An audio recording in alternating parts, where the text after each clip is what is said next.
The Monsters Playbook is an adventure podcast for grown-ups. It contains violence and profanity and deals with adult themes that may be uncomfortable for some listeners.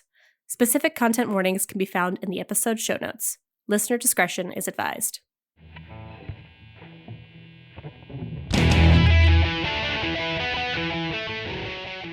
Welcome to the Monsters Playbook, an actual play Monster of the Week podcast that, if it were a person, would be the confusingly hot goth barista who you're too intimidated by to ask what their tattoos mean.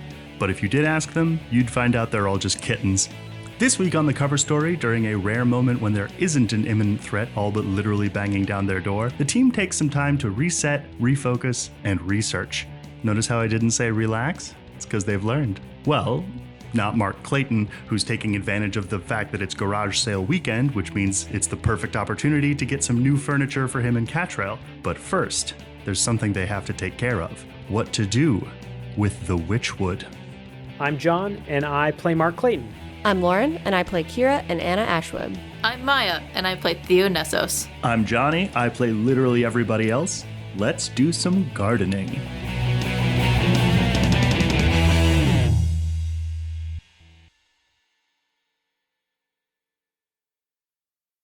Now, there is the matter of the Witchwood. I think currently Donovan has it. Yep. I think Donovan had it like before we walked back through the portal. I think maybe before we would have left, Kira maybe would have looked to Mark to be like, so is this what you needed to give to Ro? I mean, that's my understanding. You're giving it to Ro? That's what I was asked to do. It made a deal. Yep. Isn't that kind of dangerous? I mean, the tree is like pure magic. I understand. Do you know what she's going to do with it? We needed help in a situation, so I took the opportunity to get us out of it. And that was the deal. That was the deal. So, Mark, it is within your power to just snap your fingers and send it to her. I know. Can I, in my head, reach out to Ro to basically hand this to her in the presence of everybody? Sure. Ro, do you have a second? We have it. Good. May I ask what your plan is with it? Roll manipulate someone. 9. It's a contingency. Understood. What are you afraid of? Is that Ro asking me? It's me, but I think she might say it too. What are you afraid of, Mark?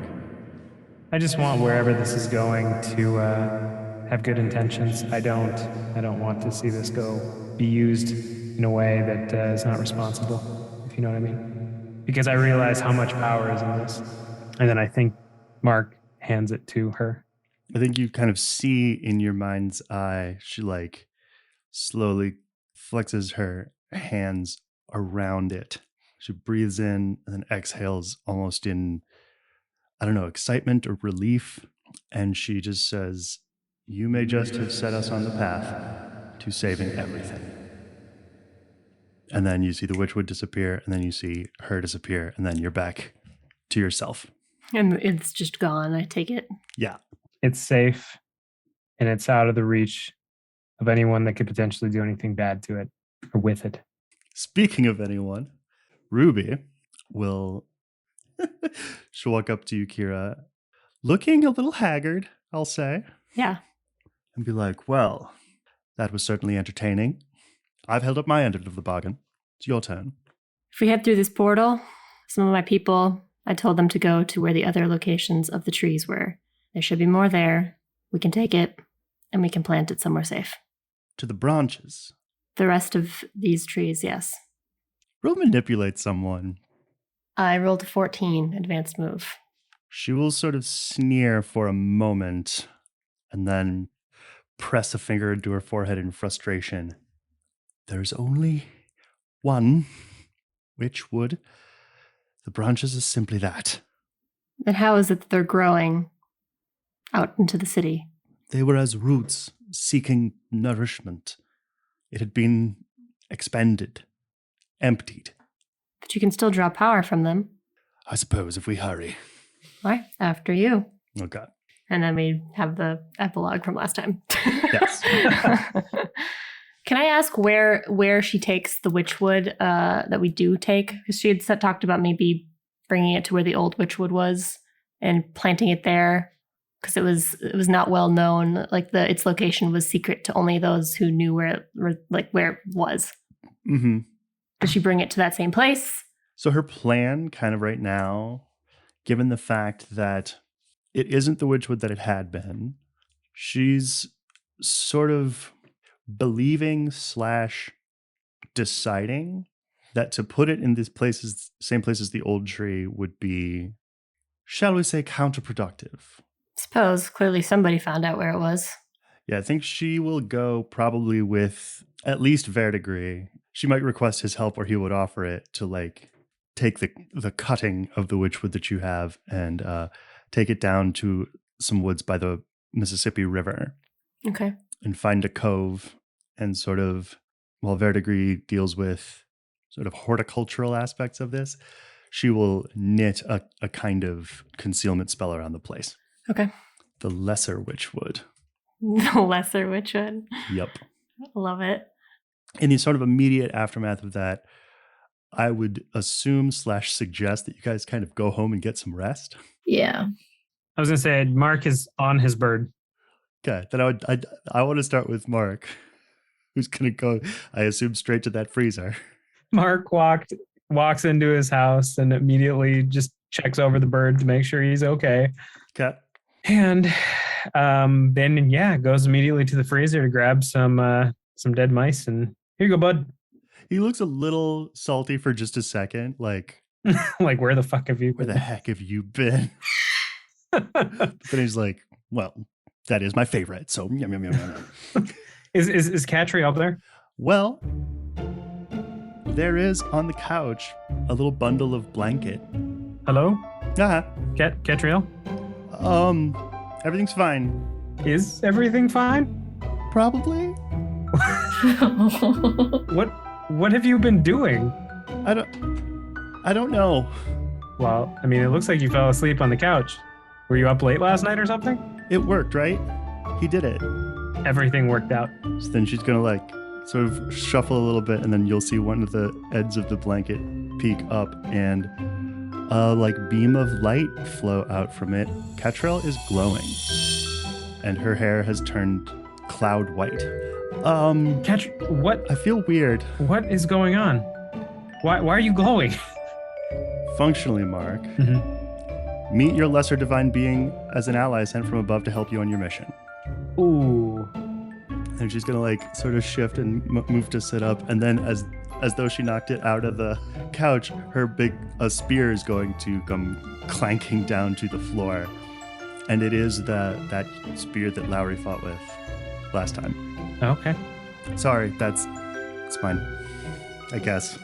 Well, this is different. I think I'll be okay in a little bit now that you're safe. Yeah. No, everything is great now.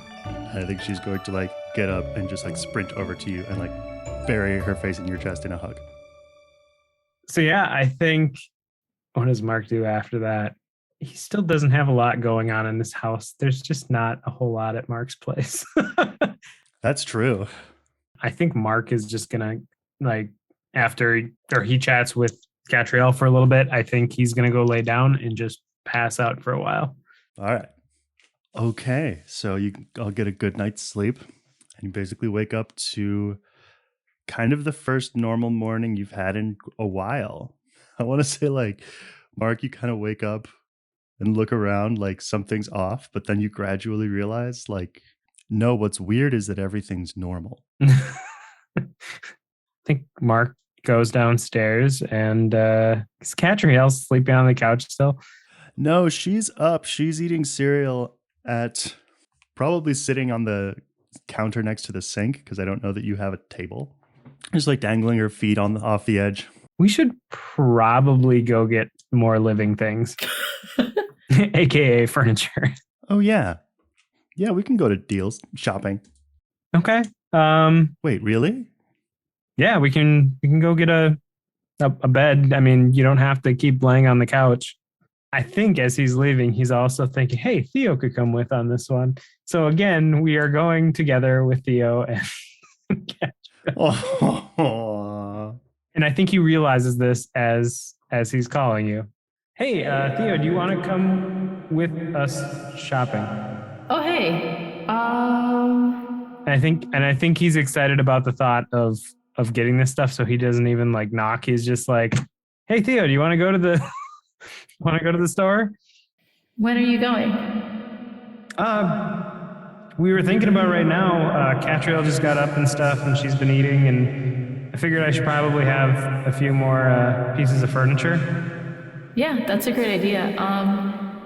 I would love to come with you, but I kind of need to take care of a few things first. So maybe I can catch up with you? Oh, okay. You just gonna call me on the phone then? Yeah, I can't really reach out to you telepathically. That's fair. Okay. I'll shoot you a text when I'm done with my things. It'll probably take this morning, and then I'll be free this afternoon. Okay. Yeah, then maybe we can go do something a little bit more interesting then. Sure. But you don't have to wait up for me, so like if you and Ketrel wanna go and find stuff, like, yeah. All right. Well, is everything okay with your family? Yeah, everything's fine. Everyone was as usual. I only ran into Deacon, but yeah, no, I managed to get to my room fine and just passed out. Well, we'll talk to you this afternoon then. Have fun. I hope we found something good. Thanks. At the mention of going shopping, I think Ketrel threw her fully half full bowl of cereal directly in the sink, leapt off the counter, and went to put on some clothes. I think we're gonna go down to. Did we name the furniture store before? Was it home furniture? Or am I crazy? Yeah, I think we're gonna go back to that same store. I don't know that I really don't remember the name of that one, but yeah, we're gonna go there. and so I think Mark hops on his bike and yells to Catriel, "You ready?" She flies out of the door, literally, and comes to light on the back of your motorcycle and is like, "Yeah." All right, let's go.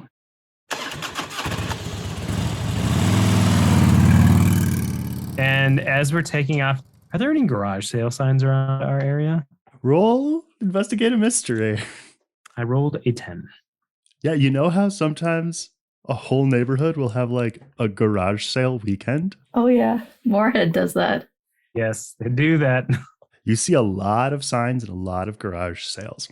As we're taking off and kind of rounding the first corners and stuff, do I see any furniture, or does Catriel point out anything? I'm wondering, and just mechanically, I'm wondering if this is the first kind of touch point for, because I know that next door neighbor had stopped in at one time. Yes. Do I see anything that could constitute us stopping instead of going to Home Depot? Like that was our destination, but maybe there's something along the way as we're driving. I don't know if Catriel would understand what a garage sale is. She sees all the stuff. I think she's pointing out everything as like, "Ooh, look at that. Ooh, look at that.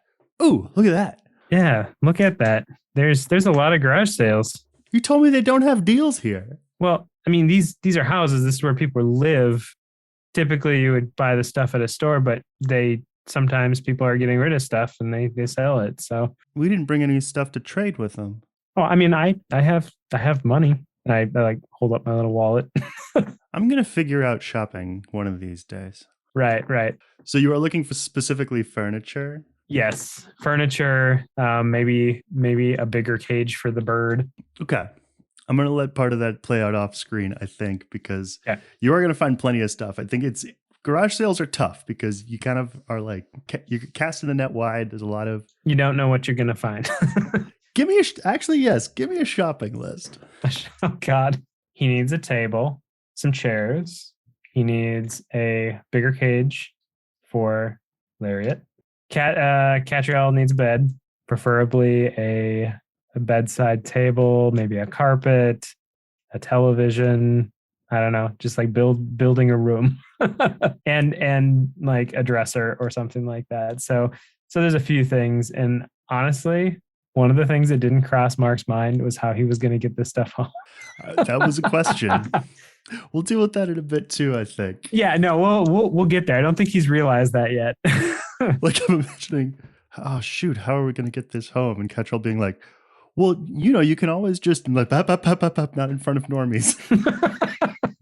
I want to jump to Theo is what I think I want to do. Yeah. What are your plans for the day? What were the things you had to do that you can't go shopping with Mark and Catrell? Theo is knocking on the door of the twins' room. Okay.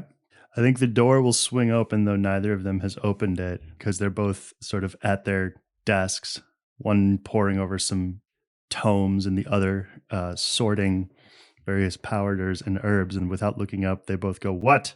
at the same time. Have you seen Father lately? I think he's out preparing for the meeting tonight. What meeting tonight? There was a meeting last night. Well, there's another one. Do you know what it's about? It's some kind of council business. They don't tell us. Well, I thought that you two might know. We might. What are you offering? What do you want? Roll manipulate someone. 10.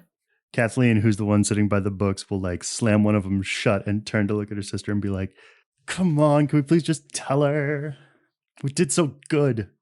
Okay, fine. They like slide away from their desks and like go dig under their bed and spread something out on the floor. It's a like table and seating arrangement. They'll walk in and see what they're doing. So the seating arrangement has like the names and then little rudimentary sketches of all the people. And there's a seat for Bennett the Sixth. There's a seat for Odessa. And then there are some names you don't recognize.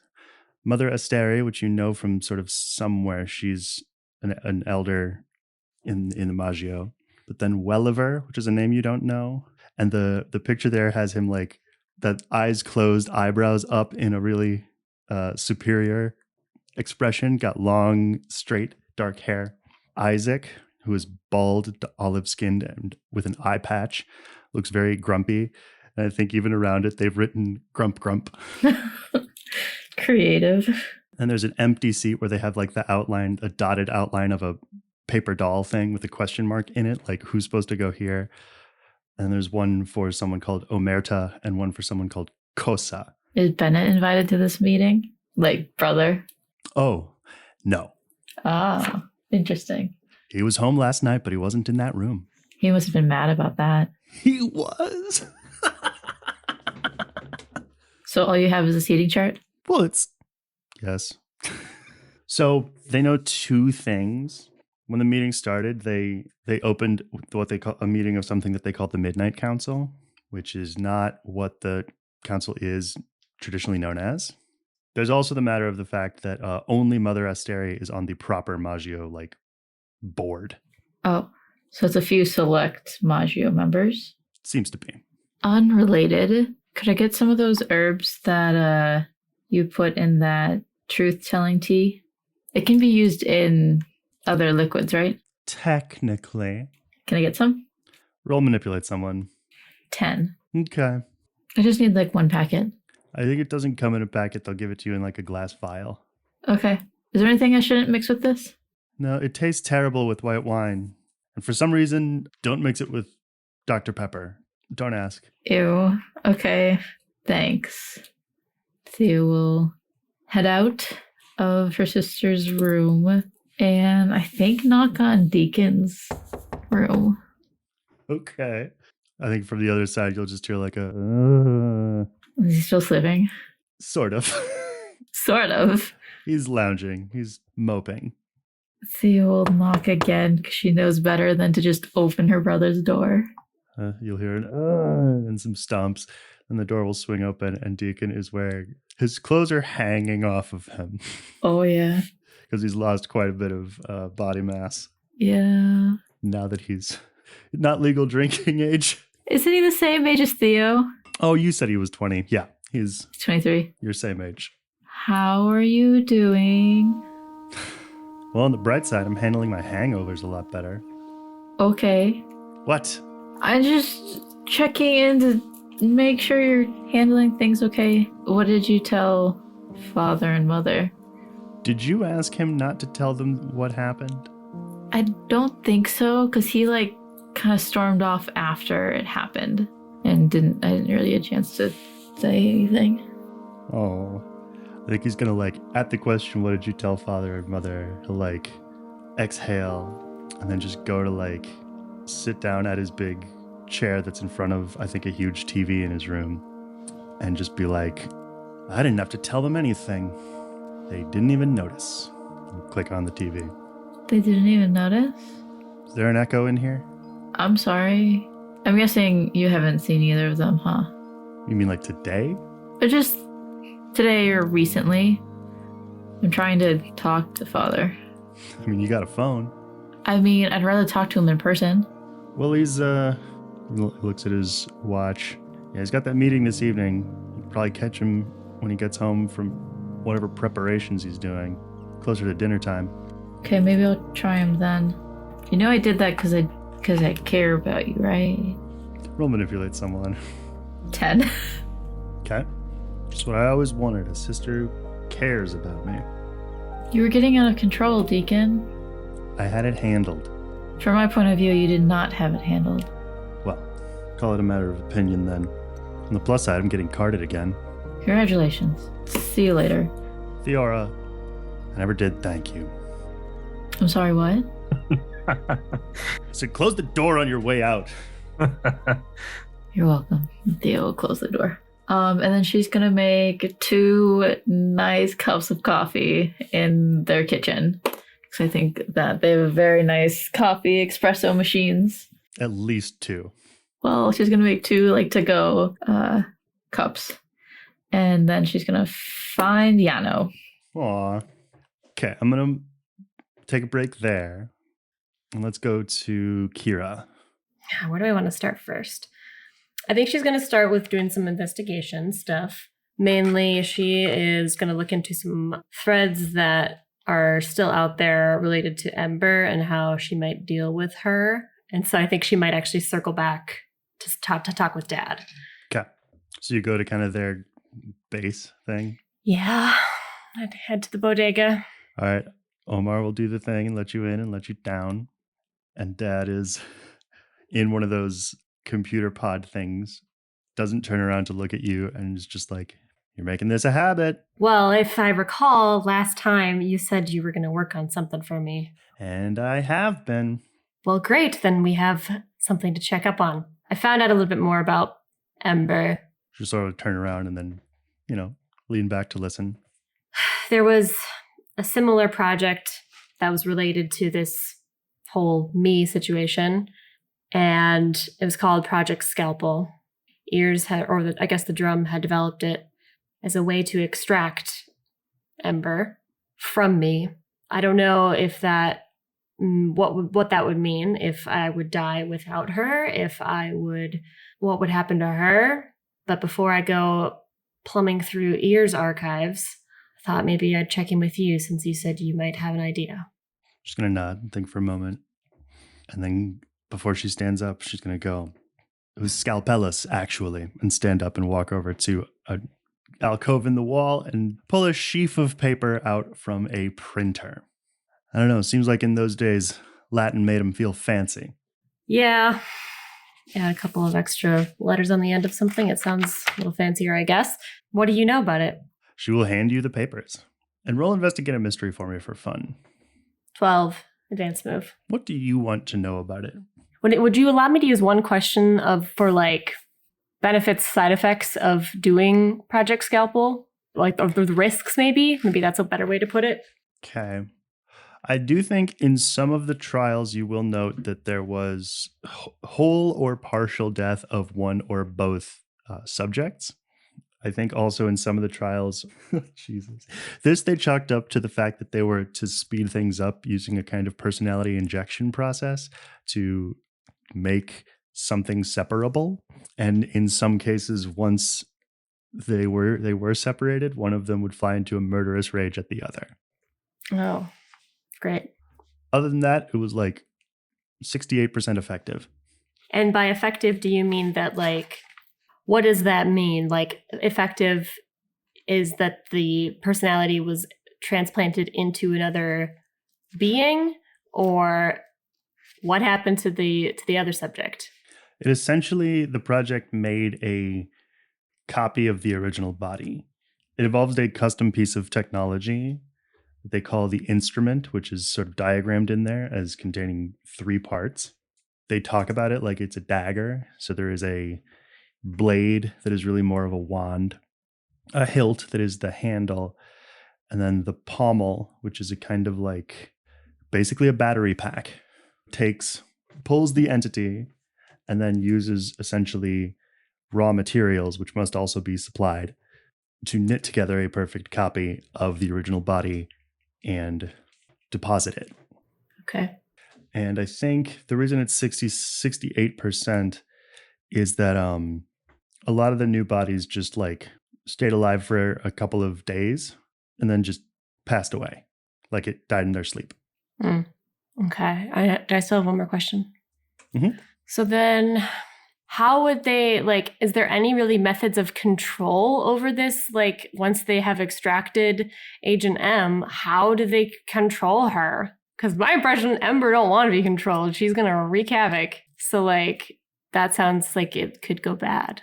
So how do they plan to control? How would she be contained?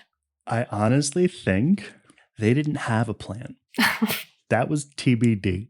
Oh my God. I feel like Kira's like kind of reading through the documents and she sees that like currently no plan in place.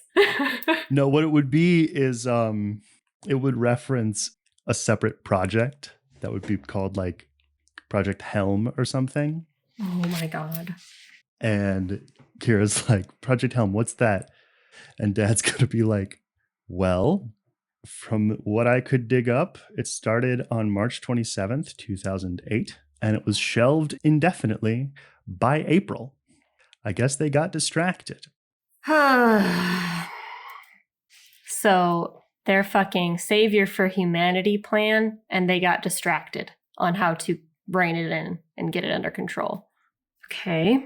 So then what do I get with advanced move? The thing that they got distracted by, you know what? Fuck it. It's a plan called Project Paragon. Which is what? The idea was to do it the other way around, to use the sort of the personality injection protocols and technology that they developed for Scalpellus and take someone that they already controlled and make that person into Agent M. And the last few months of entries for that project were handwritten by Oscar Henriksen himself. He did it to himself. He essentially put a god into him. Right. Because they can Oscar already had control. It's more like a god seed that would like, they sort of opened up his mind and brain and pushed him to and beyond the limits of humanity and sort of did some stuff to make him into a being of fire. And then he disappeared off the face of the earth for security reasons. From what I'm understanding, the drum's plans for me was to Project Scalpel really wasn't going to be an option then. They were going to, or was it? Like, I guess, like, what were their fucking plans? Like, what were they going to do with me? Because, like... What they were going to do is invent some way to extract Agent M and then invent some way to control her. Okay. Kira's getting a headache. She's just, like, looking through the files and just kind of, like, slams them down. Please tell me you have better news. Well, kind of. With the family's resources, she has 2 suggestions. Mm-hmm. The first is Kid, where if you got her out, he might not be able to control her, but he could change her. Okay. Or, granted, I haven't used them to such a degree since then, but I do have better control over my abilities. I could send her back. But sending her back would just be the future. It's just delaying. It would buy us time. Would taking her out of me, what would that do to me? Who is she to you? It's kind of hard to say. I didn't really even know she existed until a little less than a year ago. But I always kind of felt like there was something inside of me that was dark. Maybe that was her. Well, that would be convenient. But I don't think it's that simple. I worry that if we try to remove her from my head, everything else will fall. What do you mean? I mean, what if she's what I came from? What if she's what we were before all of this? She was the foundation. Oh, I see. Well, I can't tell you the future. I can just tell you your options. Yeah. Speaking of the future, did you have any luck with that watch we gave you? What do you want to know about the watch? What watch are you talking about? It was Rex Crook's watch that we had grabbed from his office when we were there last time. Oh, yeah. When we popped into the office, the Invisible family was there. Invisible. Oh. They were looking for a watch, and we helped them get it out, and we gave it to them. So a couple of things. The first thing is that they were able to turn it on and like unlock it. And I don't remember how exactly I described the face, but it does sort of project like a half an inch above it, a floating, basically cell phone sized image that can be viewed and interacted with. Mm-hmm. It thinks it is the year 2278. And I think they were able to make something else with it. What's that? She'll give you like a little pen-sized thingy. Mm-hmm. We've been calling it the signal torch. And you can set it to like really wide range or really focused to like create a zone where signal can't penetrate, or create functionally like a laser or blowtorch to sever or disconnect any incoming or outgoing signals. Sounds like Mom's handiwork. That's the thing. This watch uses technology that's based on Mom's powers. How the hell does Rex Crook have something like that? How the hell does Rex Crook have something from 250 years in the future? Do we know anything about that date? Have you seen anything in that time? Has Grandma and Grandpa? I think she gets a frustrated look on her face and goes, I've asked. They're thinking. They're thinking. I'm sure it's not easy to look into the future. Never mind. Do we have any idea what he was trying to use this for? It's kind of a PDA. It's got his day-to-day calendar and shit and projects that he would have been working on, which I think the other interesting thing about it is that the projects in question are like, it's construction, but I think it's pretty clear by the way that they've been sort of entered in there that they're like gigs. Like, he's not building houses, he's building houses. Okay, but the watch itself is set to the year 2278. Yep. He's not from the future, is he? It would certainly fill in a few blanks if he was. You know he doesn't have a soul, right? Yeah. Maybe he's hiding? If he found a way to come back in time? I don't know. This is crazy theory stuff, but... What do you know about Rex Crook? What do you have on him? I think they know basically what you know. I think the wrinkle that they have is that I believe I had told you there's essentially no record of him prior to somewhere in the 90s. Mm-hmm. And that like now he kind of functions as the public-facing head of a dual-sided real estate and criminal empire. Okay. Kira's reporter brain is whirring. And I think she knows that his organization is no longer associated with Genco, or their sort of supernatural division is in a bit of disarray, which, well done. Yeah, that was, Tower is gone for good now, so she won't be making a reappearance. So hopefully that sets him back at least a little bit. I can't shake this feeling that he's connected to a lot of things that we're not seeing. You said he is working on building houses? Constructing them? Yeah, Like networking? No, like he's actually building properties. blue-collar construction work. Mm-hmm. Oh. Where? Cities, the names of which don't match anything. Outer Falls 6 and like Sector Gamma. These are all dates that are like in, the 2270s. Oh. So he's building properties, but the dates that this is happening is corresponding to this 250 years from now. Yep.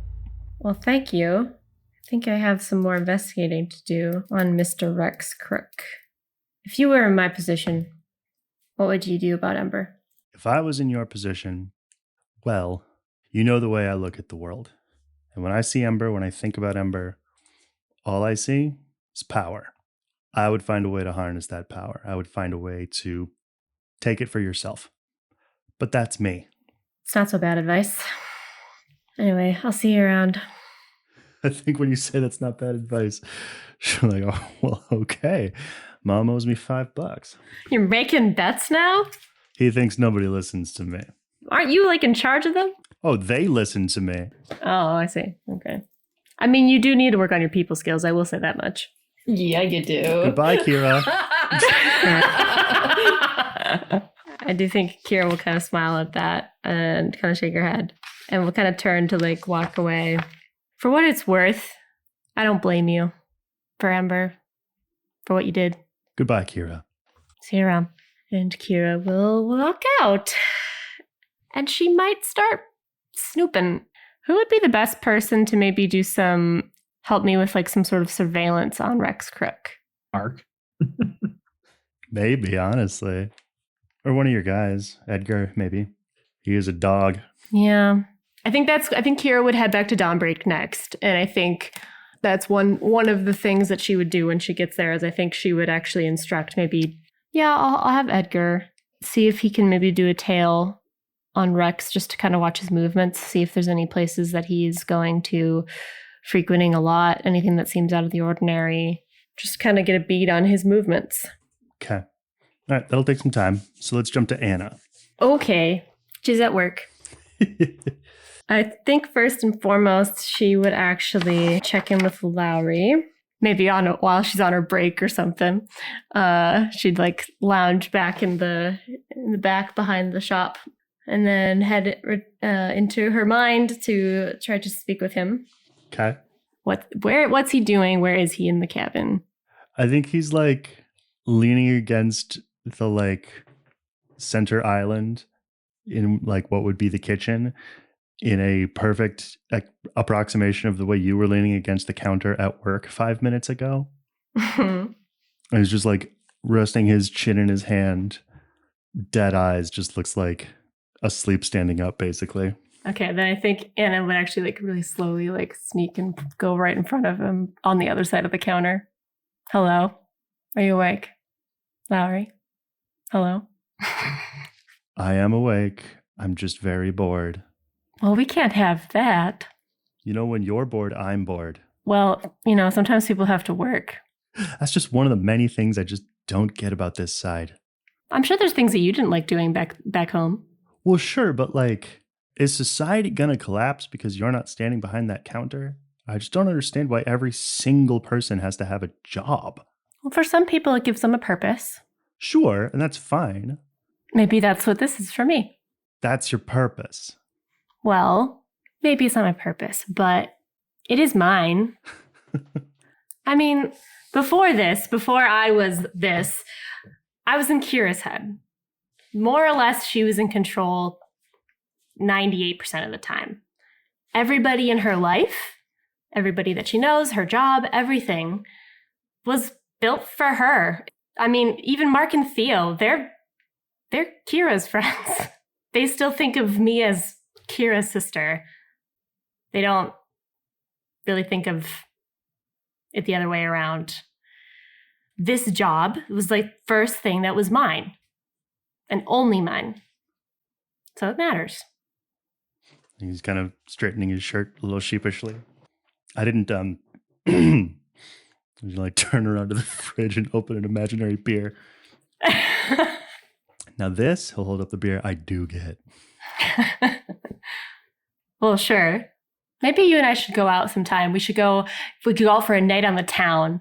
We can actually drink beer. I mean, you won't really be able to, I guess. But if I'm drunk, are you drunk? How does that work? Or you just watch? I don't know. I don't think you've ever been drunk around me. Come to think of it, have you ever been on a date before? What do you want?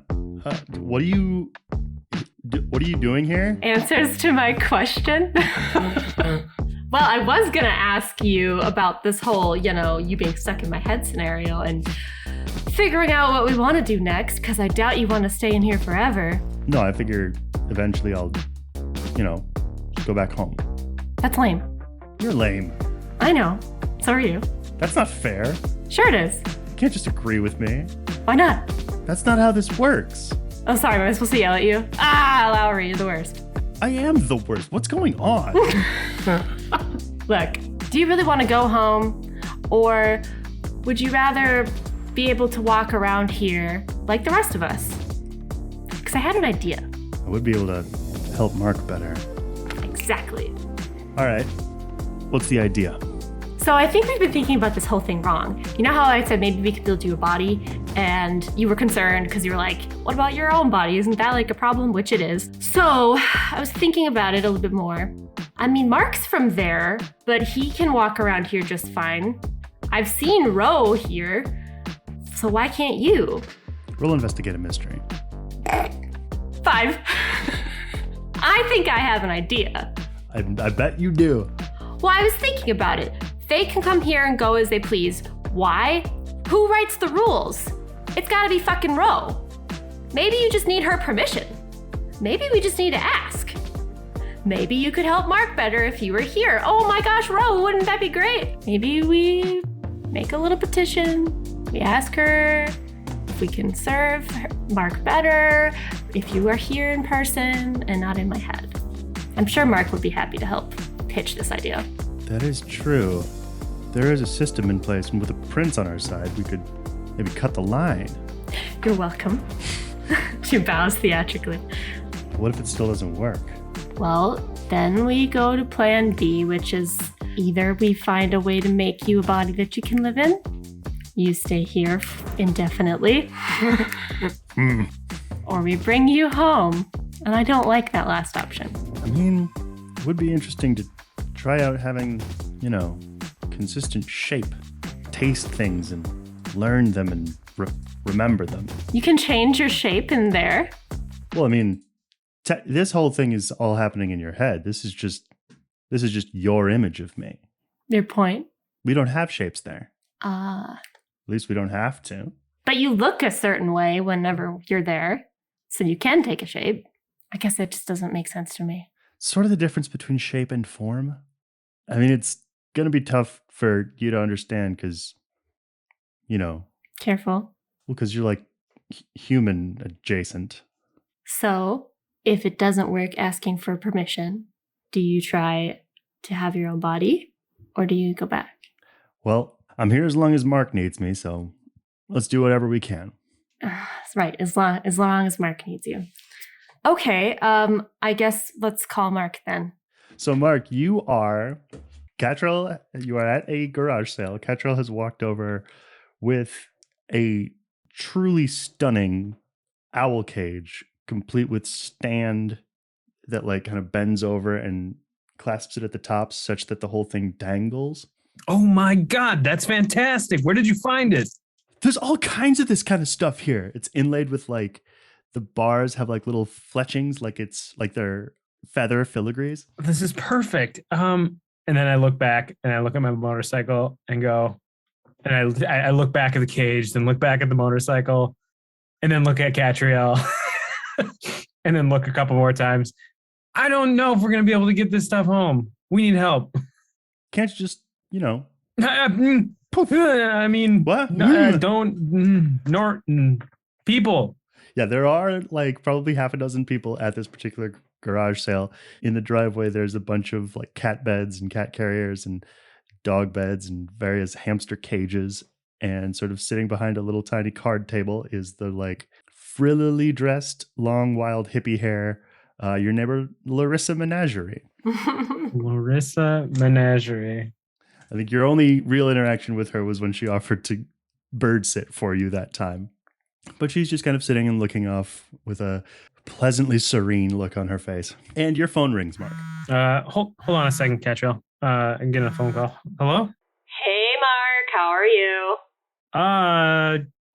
Okay, I guess. I'm at a garage sale, and I realized I don't have a big enough vehicle to bring stuff home. Oh, You know anybody? does Ramsey Lincoln have some sort of... Absolutely. There is a Clockwork Child sedan with just a ton of bumper stickers on it. And then there is a like sliding door cargo van. Okay. With the baby with the cogs for eyes logo. Yeah, there is a cargo van here that Ramsey Lincoln sometimes uses for supply drops. But Do you think we can get a hold of it relatively quick?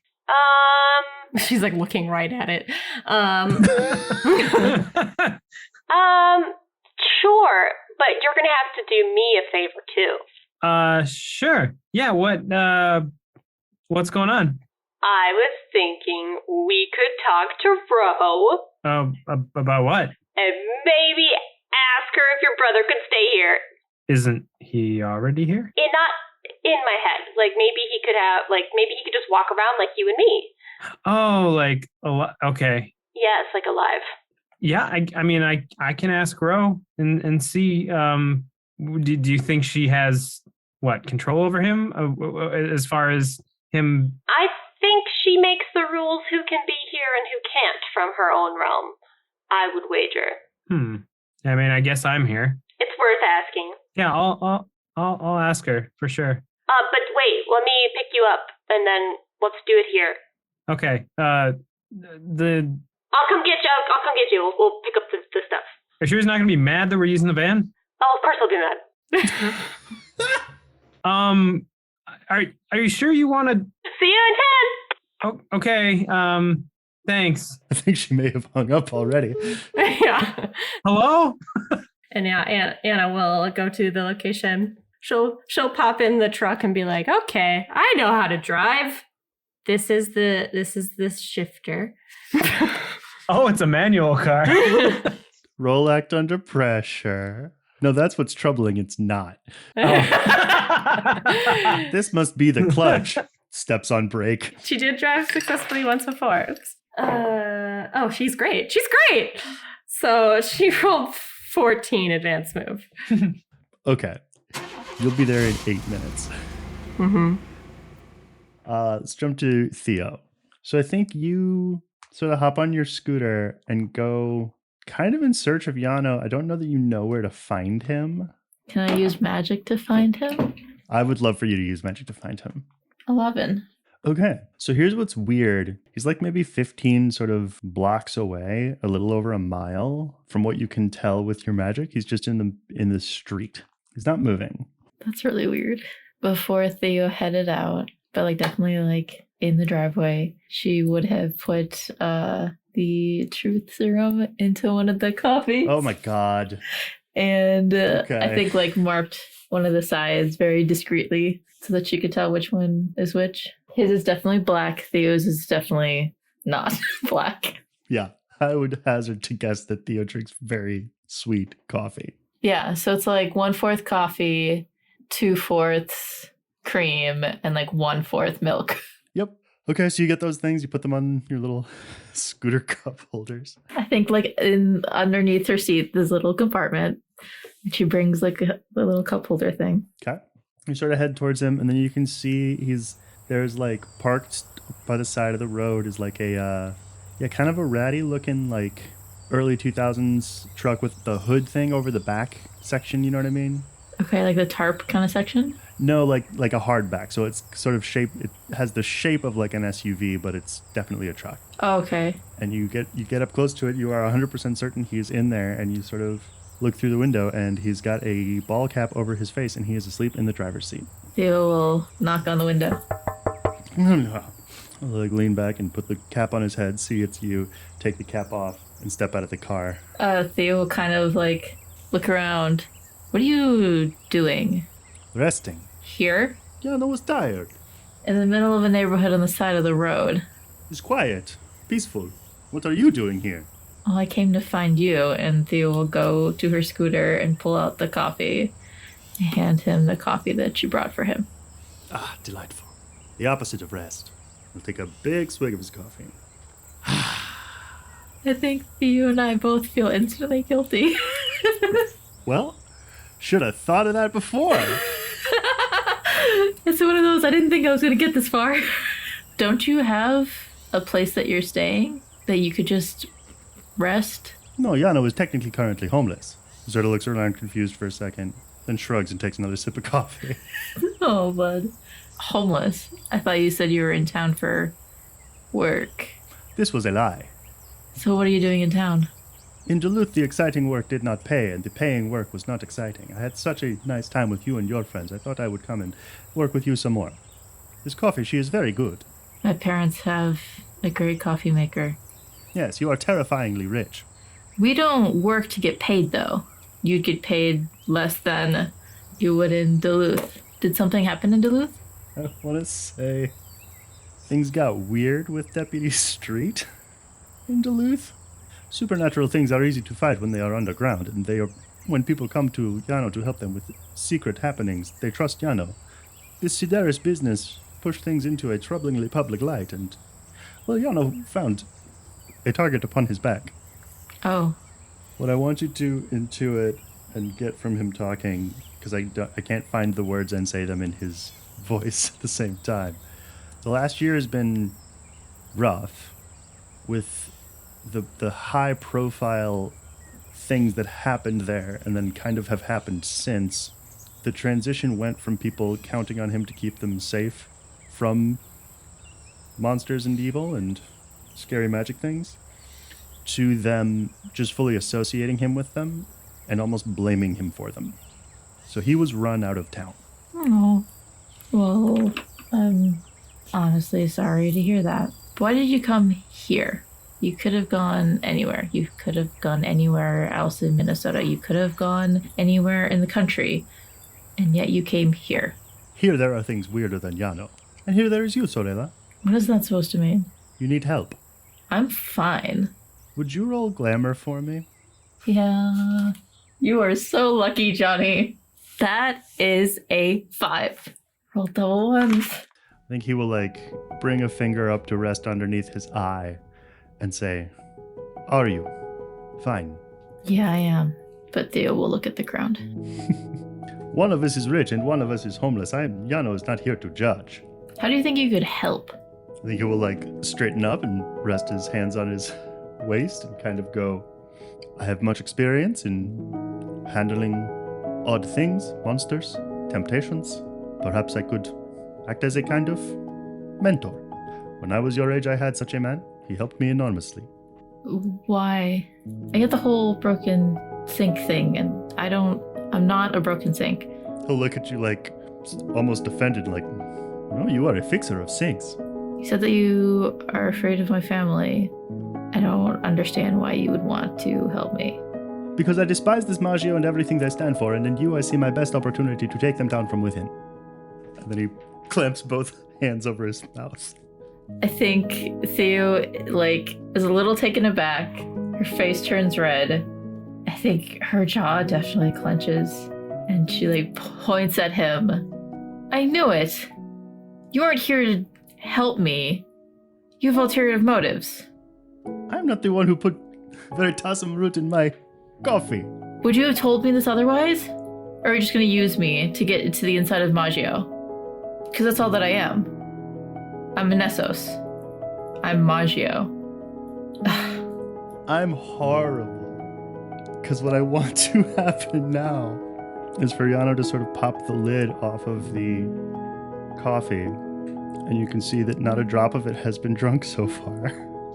This too, Yano will teach you not to be so gullible, and then take a big actual swig of it. Also, they make this without the scent. Got it from my sisters. Technically, the recipe calls only for sawdust. To have used cedar is a good shortcut, but is very telltale.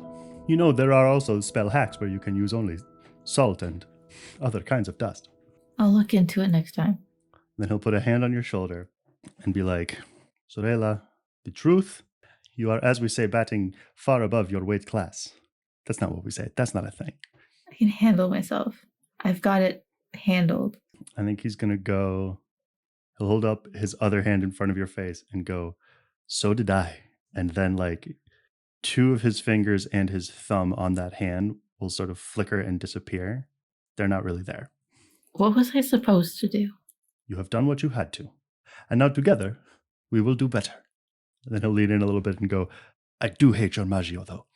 I'm sorry about the coffee. It was just suspicious. It was a good plan. You really shouldn't be sleeping in your car. Do you have a better suggestion? I mean, I'm sure that Kira or Mark could put you up, or I could get you a hotel. Although, if you're sticking around, you can find something a little bit more permanent until you get settled, or you want to... I drive you until whatever. Let us see to this Mark friend of yours. He had a good air about him. Yeah, he's good. He's going to open the back of his truck and I think surprise you based on how sort of hefty and out of shape he seems. He will pick up your scooter and put it in the back of his truck and be like, shall we? Yeah, I have lots of questions, though. Then he will take another big sip of coffee and I will answer them. Theo will get in the car with him. Okay. Mark. And Theo will text Mark. Hey! What's up? Are you still furniture shopping? Yes. Mark, she has a couch for hamsters.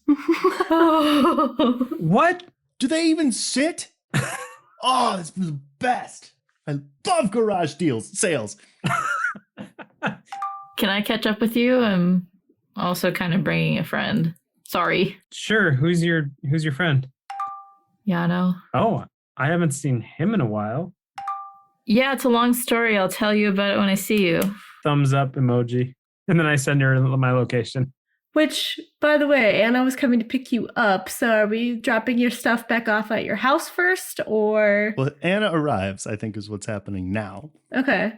Yeah, the other thing I want to say is you've gone to a number of these, I think, Mark, and you have found like a twin bed frame complete with mattress that you were like, oh, this is perfect. We have no way to get this home. Thanks anyway. And then you went and found like a really nice big heavy dresser and you're like, this is also perfect. We have no way to get this home. Thank you. And then you found a kitchen table and chairs. And then guess what? I think Catrell maybe insisted on buying one of the chairs just to be like, so nobody else takes it. So we've got one chair. You have one chair and this bird cage that you're standing by, but then all these other like lines on stuff throughout the neighborhood. I just picture both of us standing there. I've got the cage. She's got the chair by the leg, and she pulls up. And then up pulls Hannah. So Anna, you pull up in your work van, and you see Mark like sort of holding and admiring a very big, very nice, very fancy owl cage. I think it's even got like a maybe 5-inch tall bronze owl statue on top of it. Oh wow. Yeah, it's really nice. You can see his mouth moving outside the vehicle because you're just pulling up or whatever, but you see him say, thank God. Hey Anna, thanks for doing this. Appreciate it. Yeah. Don't worry. Gas mileage is on the boss. Yeah, we'll chat about that in a bit. We have a couple of things that we found. Now that we have a bigger vehicle, do you mind if we go get those things and bring them in? How much space is in the back? And then I think Mark jumps and looks in. This is a pretty good room, and she'll like pull down like I think it's like one of those like or not pull down, but retractable. Like the thing that like pulls up or whatever to like open up the back. Oh wow! Like a garage door almost. Kinda, yeah, but okay. It's because there's some trucks that have that back.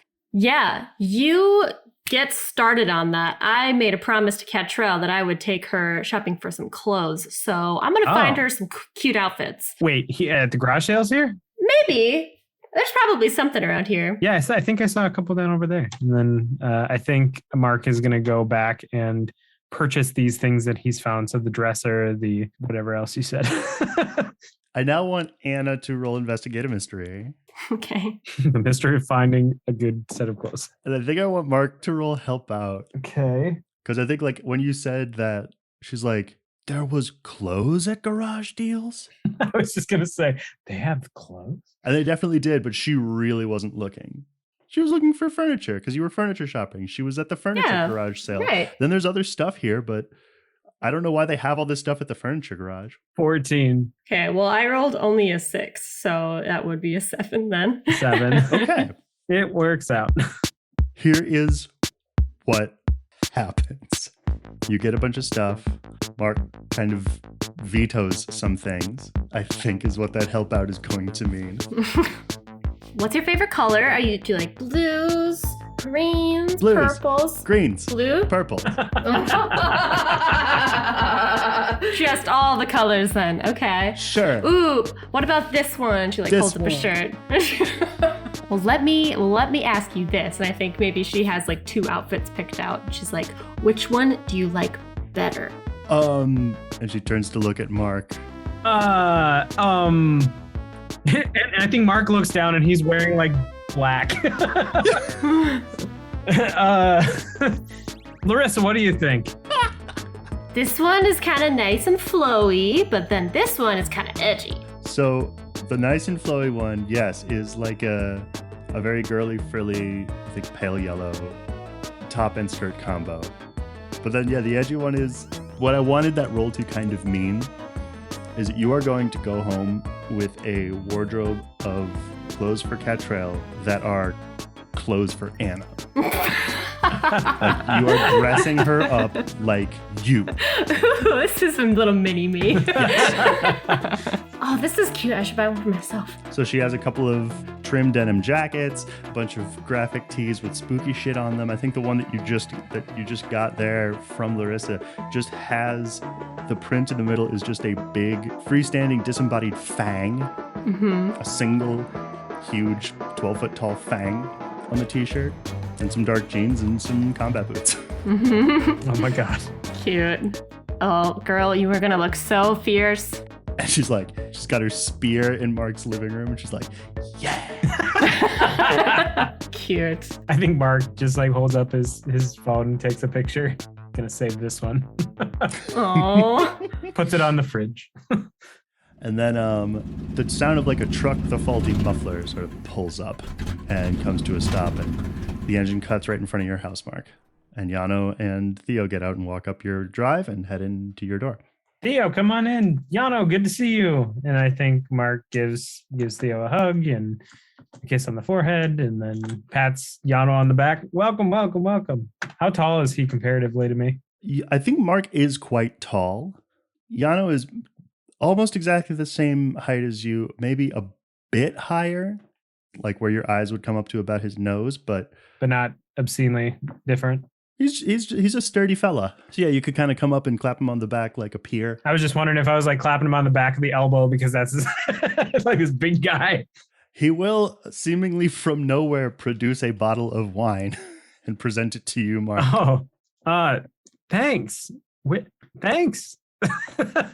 I think he goes and sets it down, and it was my understanding this house, she is new to you. Yeah, I mean, I got it a while ago here, but I haven't had a chance to really be in it yet. We've been running around so much. Consider your house to be warmed. Thank you. And I think Mark goes outside and continues to unload stuff into the house. Yano, unprompted, will come out and help you. Thank you. And I'm going to say in short order, everything will be in, and moving things like this is definitely something that was an old standby for Yano's stock in trade for decades. He's like a musician of moving things. He can tell instantly when you take the table out of the van that it's not going to fit through your door. So he just sort of reaches back into one of the pouches on his belt and just kind of casually lifts it up and spins a wrench underneath it a couple times, moves over and spins another wrench, and then just has the legs of this table crooked under one arm and takes all of the rest of them off. He's really fucking good at this. Wait, did you just break the table? No, he's disassembled. Oh. Carry and flip. Oh. All right. Cool. I didn't know you had tools on you. Nice. Do you not? No. And then he continues to just carry it in. So yeah, it's 30 minutes. This table is disassembled, reassembled inside. The chairs are put in and arranged. It's all he can do to not try to stain them to match the exterior of your house. The bed frame is taken apart and put back together, made and installed in. I think what had been maybe... I was going to say it's probably like another room kind of on that main level. What you maybe would have imagined to be an office, but won't be an office now. It'll be a guest room. And then, yeah, you get the... everything's really all set up. And I take the new bird cage and go, Lariat, here's your cage. And then sit it next to his old one so he can do the transfer. Oh, he's going to fly out, alight on your shoulder. I imagine us both nod at the same time, and then he goes flying towards it. He alights on your shoulder, looks at it, looks at you, you look at him, and you both just go, And then he flies inside his new one. And there's multiple levels of perches for him in here, I think. And he's like jumping around on them like it's the uneven bars in the Olympics. I think there's a little level right at the top, and I had found in this like kids area of the garage, so just a little pillow, and I like put the little pillow on that top little ledge or whatever. He like hops up to it and then does that bird thing where he steps sideways towards it and just snuggles his little shoulders against it. Adorable. And Yano is going to kind of look at everybody and go, is 245 somewhere, and pop the wine.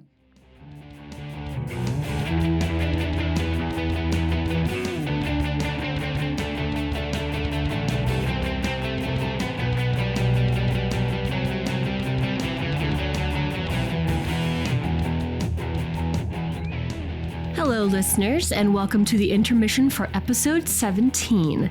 We have officially entered Act 2 of Season 3, and I'd like to think that we could stay here where it's nice and everyone's happy and going garage sale hopping, but I think we all know things won't stay this peaceful forever, so buckle up, friends. Before we get back to the episode, I do have a few announcements to share with all of you.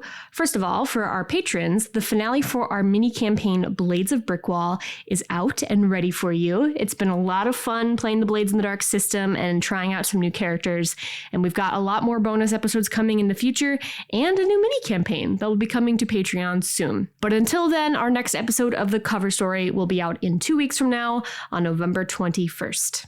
I also have a few reminders to share with you guys. First and foremost, if you'd like to support the show, there are a few ways that you can do that. You can leave us a rating and review on Apple Podcasts, Spotify, or whatever your listening platform of choice might be. And be sure to tell your friends about us because word of mouth is the best way for our show to get noticed. You can also follow us on social media. We're on Twitter, Facebook, Instagram, Tumblr, and Blue Sky Social. We're on Twitter at Monster Playbook, and Facebook, Instagram, Tumblr, and Blue Sky Social at Monsters Playbook. You can also join us in our Discord. It's a great place for us to connect and talk with our listeners if they have any questions about the show, want to discuss fan theories, or even just hang out with us and play games sometimes. You can also support us monetarily by subscribing to our Patreon or visiting our merch store and Ko-fi page. Links to all of these things and more can be found in our Direct Me profile, which is in this episode's show notes. Our promo for this week is for Gals and Goblins, an adventure podcast that loosely follows the rules of Dungeons & Dragons, but strictly follows the rule of cool. Join a band of adventurers as they traverse the realm of Eldra Vale and make their way to Frogmont Adventuring Academy for young women. Let's take a listen. What the heck is Gals and Goblins about? There's a child and there's somebody's finding it. Have you found the child? You guys see the most attractive frog man you have ever seen. Killed 2 men to get here. So we go back to Morrigan hearing the voice of like a faceless demon. Do we have backup plan in case we are completely wrong? No. Okay, then we are completely right. Let's operate on that. This is a lot to process. New episodes every Wednesday. You can find Gals and Goblins on TikTok and Instagram at Gals and Goblins. All these links can also be found in our episode show notes. And with that, let's get back to the episode.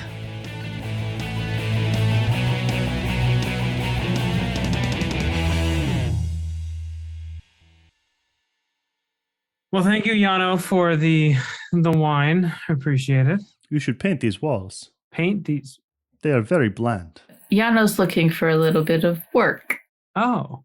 Well, I mean, I didn't really have any plans for painting the walls, but I mean, I'd be open to it. Do you have any suggestions, Yano? Something cooling and relaxing to put you in a positive mood in the living room.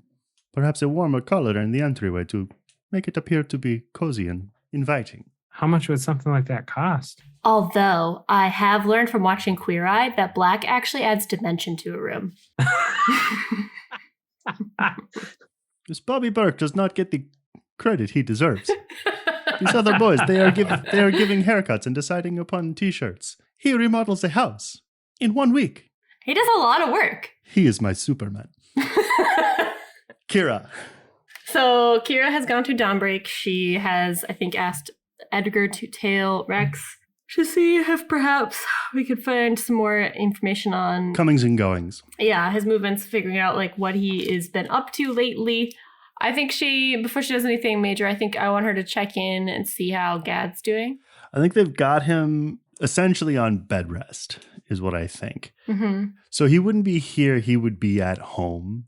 Like, he does have an apartment, I think. Can I go visit him at home then? Absolutely. Okay, yeah, I'll go visit him. Where does he live? He lives in St. Paul.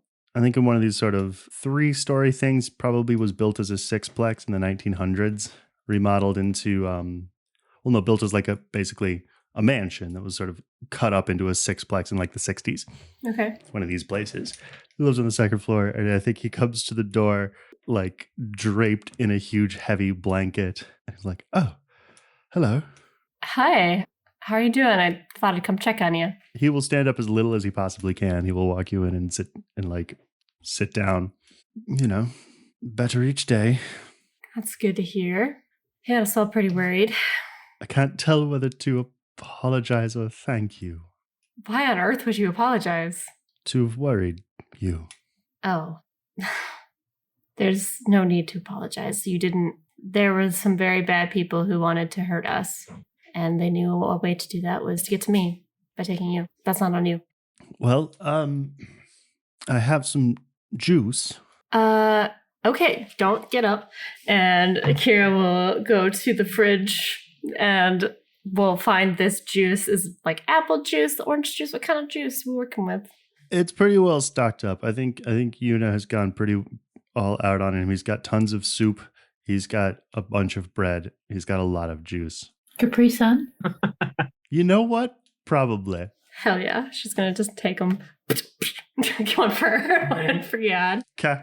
I'll bring it over. Does he have any like gaming consoles or anything? I don't think so. He strikes me as a serious young man. I think his apartment is pretty Spartan. I think he has like a desk where you can tell like his laptop would go, but the laptop remains in his bag because he hasn't unpacked it. And I think he has a full-on writing desk. Okay. With like stationery and shit. Damn. She'll hand him his Capri Sun. Well, hopefully it gets you back on your feet in a couple of days. You still gotta finish your training. When you're ready, of course. I think he rolls his eyes in sort of a tired expression. He's like, "Please let me rest." No, I wouldn't dream of pushing you too hard. How are you? I'm doing all right. Stuff that we dealt with while we were there has been a long time coming, so kind of been in a weird place lately, but I kind of feel like finally getting some momentum on a few things, so it's not a bad place to be. But still looking for answers to Ember. Still don't know what her deal is. Worried what will happen if we can't figure it out in time. Well, then he takes a big, drains his juice in one and straightens up and moves as if to burp loudly, but burps quite gently indeed and goes, "Then I will recover as quickly as I can." Yeah, I saw that Vanya came back. That was a little surprising. Yeah, I think he's as surprised about that as you are. Seems your trust in her was not misplaced. I suppose this is why you're our leader. I don't know if I'd call it trust. What then? Maybe faith. That, no offense, but that rather surprises me.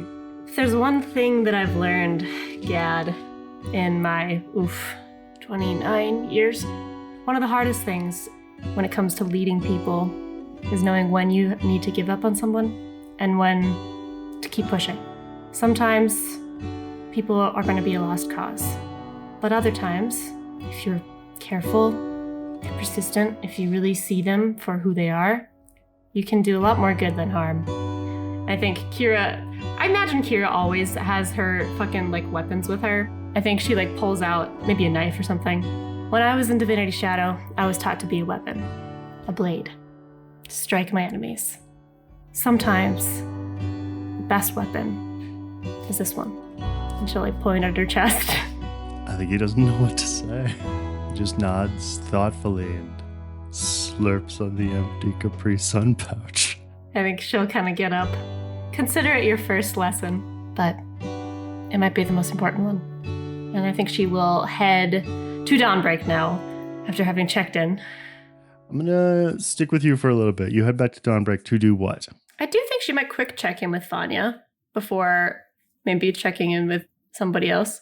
Okay. Is she around? So first of all, because we discussed this earlier, I have never described what Vanya looks like physically. She has sort of light straw-colored blonde hair that I sort of imagine her having in a loose braid pulled over the side of her shoulder. And as far as dress, I think she's dressed sort of military casual, I guess. Like a Henley and some olive drab pants that cinch at the ankles. And she is showing off the water elemental to the book. And it's here, but smaller than you've seen it before. I think it's about this thing is a sort of combination human/turtle with spiky fangs and empty eyes. And it's maybe 8 foot in diameter at its widest point in the shell. And she's having it lift things. Okay. And kind of just being yeah, and this is kind of how it works. And I'm not going to do it here, but it's the water one. So it, could cause swells of tides and such. It's pretty impressive. She turns around and sees you entering. It's boss lady. Vanya, how are you? Surprised. How so? I didn't think I'd be back here. Yeah, I wasn't sure if we would see you again, but glad you are. I think Kira might nudge her head to have her follow her. Just start walking me around the perimeter of the building or something. Okay. She'll leave the elemental with the book. The elemental will get much less active with Vanya not there to control it, but she can keep walking up and conking it on the shell. What, am I hired, in trouble? What's going on? No, I guess I'm just wanted to check in with folks today. Haven't really had a moment to relax in a while, but I find myself actually having a breath, so I wanted to make sure that you're fitting in here, that you feel like you're of use. We're glad to have you here. I don't want this to be like Divinity Shadow. This is not like that. I'm going to hold you to that. Fucking hope so. I think she's going to cross her arms and sort of take a couple of meaningful steps towards you and be like a knife to your throat. I think Kira kind of crosses her arms. They call it the straight and narrow for a reason, Ashwood. Good. If you ever see me doing anything that reminds you of Divinity Shadow, call my shit out. This is a new way. I'll consider that my target and you my client. Well, I'd hate to be so businesslike, but... You gotta understand. This is the lens I view the world in. I haven't been a part of something, since. I think I can understand that. I think Kira will hold out her hand. Vanya will take it intimidatingly tightly. And Kira will squeeze back just as tight. All right. Well, hope you call me on my shit. I hope you don't have to. Well, I wish I didn't, but that jacket is not working with those shoes, and she'll walk away. Kira looks down at herself. Fucking bitch. There is a person kind of organizing papers or something within earshot who will kind of be like, I mean, it's red leather and brown leather. She's got a point. I'm sorry. He'll scurry away. Kira might next try to track down, where is Jazz? So Jazz has been more or less, not quite catatonic. He kind of can sort of walk around and respond to commands and stuff, but he hasn't said much of anything, basically, since you brought him here. I think the other thing that I want to point out to you at this point is that he also hasn't eaten anything. Really? Even if we like try to feed him? I mean, he'll sort of eat if like made to, I guess. But he's fine not eating. Okay. He doesn't appear to have lost any weight. All right. I want to find him and maybe Verdigris. Because I kind of would imagine that Kira might have had Verdigris maybe monitoring his situation, maybe investigating what his deal is. Okay. Could I roll whatever? I don't know what would make sense, but either my lore library or my mystical library to maybe answer some questions about his deal. Yeah, why don't you roll? It would be lore library. That is a 9. Okay. You can ask one question. Can I ask like what he is? Like what sort of like powers or abilities or that kind of stuff? 2 things. One, I will remind you that I believe I have told you this already. He has some connection to that tape player, the sounds. Yep, that was the other part of him. Yep, that says on the tape deck, cassette, The Devil You Know. There's a connection to that. And then I think the exterior components of him are tissue, like skin and such. But I think that like they've surreptitiously scanned him and he doesn't have bones. It's metal. Oh. So he's like he's like cyborg. He's more artificial than artificial. Okay. Not simply constructed, but built. And the other kind of thing that they have noticed is when he thinks no one else is around, he hums or whistles like a little tune. Okay. Have we caught any pieces of it? It's not a recognizable tune. It's like kind of He's just a melody. Yeah. Always the same, but you can't place it. It's not a song that like is known. Kira would turn to Verdigris and say, do we have any sort of books with spells about some sort of containing magic? Oh, plenty. He kind of waddles. Can you be more specific? Something that would contain beings within a radius or confine them to a room or something. Some sort of trap. I mean, of course, you could ask your sister. That's sort of something she's quite skilled in. Yeah, she's at work right now. I don't want to bother her. She's currently drinking wine.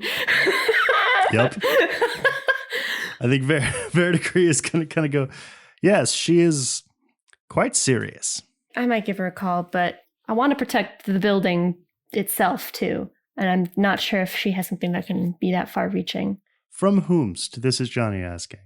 Kira is considering using the tape recorder and using it on Jazz to see if she can find out information about what his deal is, see what he knows, because he had spouted out that prophecy back when they were at Cross's apartment, where he said, runes burn like embers, embers fade to ash, ash will cover the world. And she is wondering if maybe he has some sort of insight into what might happen or what he knows. Where is he getting this prophecy from? So she's considering getting the tape recorder, but she also knows that the instructions were pretty clear not to use the tape recorder. So if she does use it, she wants to safeguard him from being able to leave so that he can't escape and wreak havoc on the city if something really bad goes down. She wants to basically confine him here. Okay. I think Verdigris will suggest we've been monitoring him sort of surreptitiously.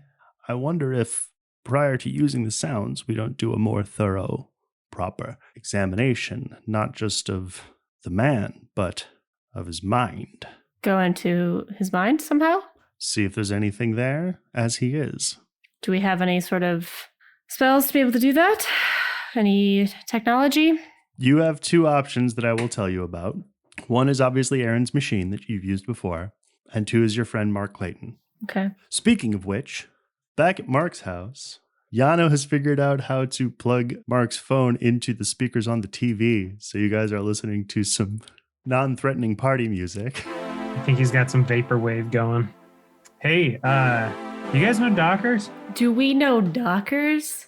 Of course we know Dockers. Bet he could take this party up a notch. Oh my gosh. Mark, there are kids around. She's not wrong. I think Mark has had a little bit of the wine and he's feeling it. How are you going to improve a party with your pants? Anna turns around with her wine glass, maybe spills a little on Yano. Oh, Sorry. Yano has prepared for this by wearing a wine-colored button-down. Nice. Dockers is a ghost that lives in Mark's head. I just had a thought that isn't related to the party right now, but what if Docker's got a body? So I was actually wanted to talk to you about this, Mark. The whole getting a body for Lowry situation. I actually have a different idea. I think I told you I was thinking maybe Ro could give permission for him to be here. Yeah? I did not realize we were going to be having a party, but maybe you could come by the Clockwork Child and we could ask Ro there later today or tomorrow, whatever. Yeah, I mean, sooner rather than later. I mean, I'm sure he loves being in your head, but I'm sure he also wants to like be a little free, you know? Hey, why don't we get this Ro into the party? I mean, I could ask if she wants to hang out for a little bit, but I think she's very busy. I think Anna like puts her hands like in a prayer position and she's like, I don't think we want to ask if Lowry can have a body while we are buzzed. Might not go well. I mean, Some of us are buzzed. Yeah, we should get fully smoked. I think we should be sober. yeah, you're probably right. I'm absolutely right. You are absolutely right. And I think he's like exaggerating the syllables there.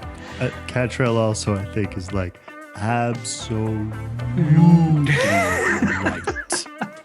This sour grape juice makes me slow. She's drinking some? Oh my god, Mark! What? You're Oh! letting her drink! And Anna like takes the grape juice. Yeah, you're gonna give that to Aunt Anna. She's like doing that thing where she's trying to like tip it and make it spill into her mouth even as you're taking it away from her. And I think Mark is just like, oh, shoot. Okay, I'm gonna start drinking some water and I'm gonna get out of here, I think. Okay. Look, can you come by the Clockwork Child in a little while? Okay. Yeah, I'll be there in a little bit. Great. And again, thank you for helping bring over this stuff. I appreciate it. Yeah, everybody wants a friend with a truck.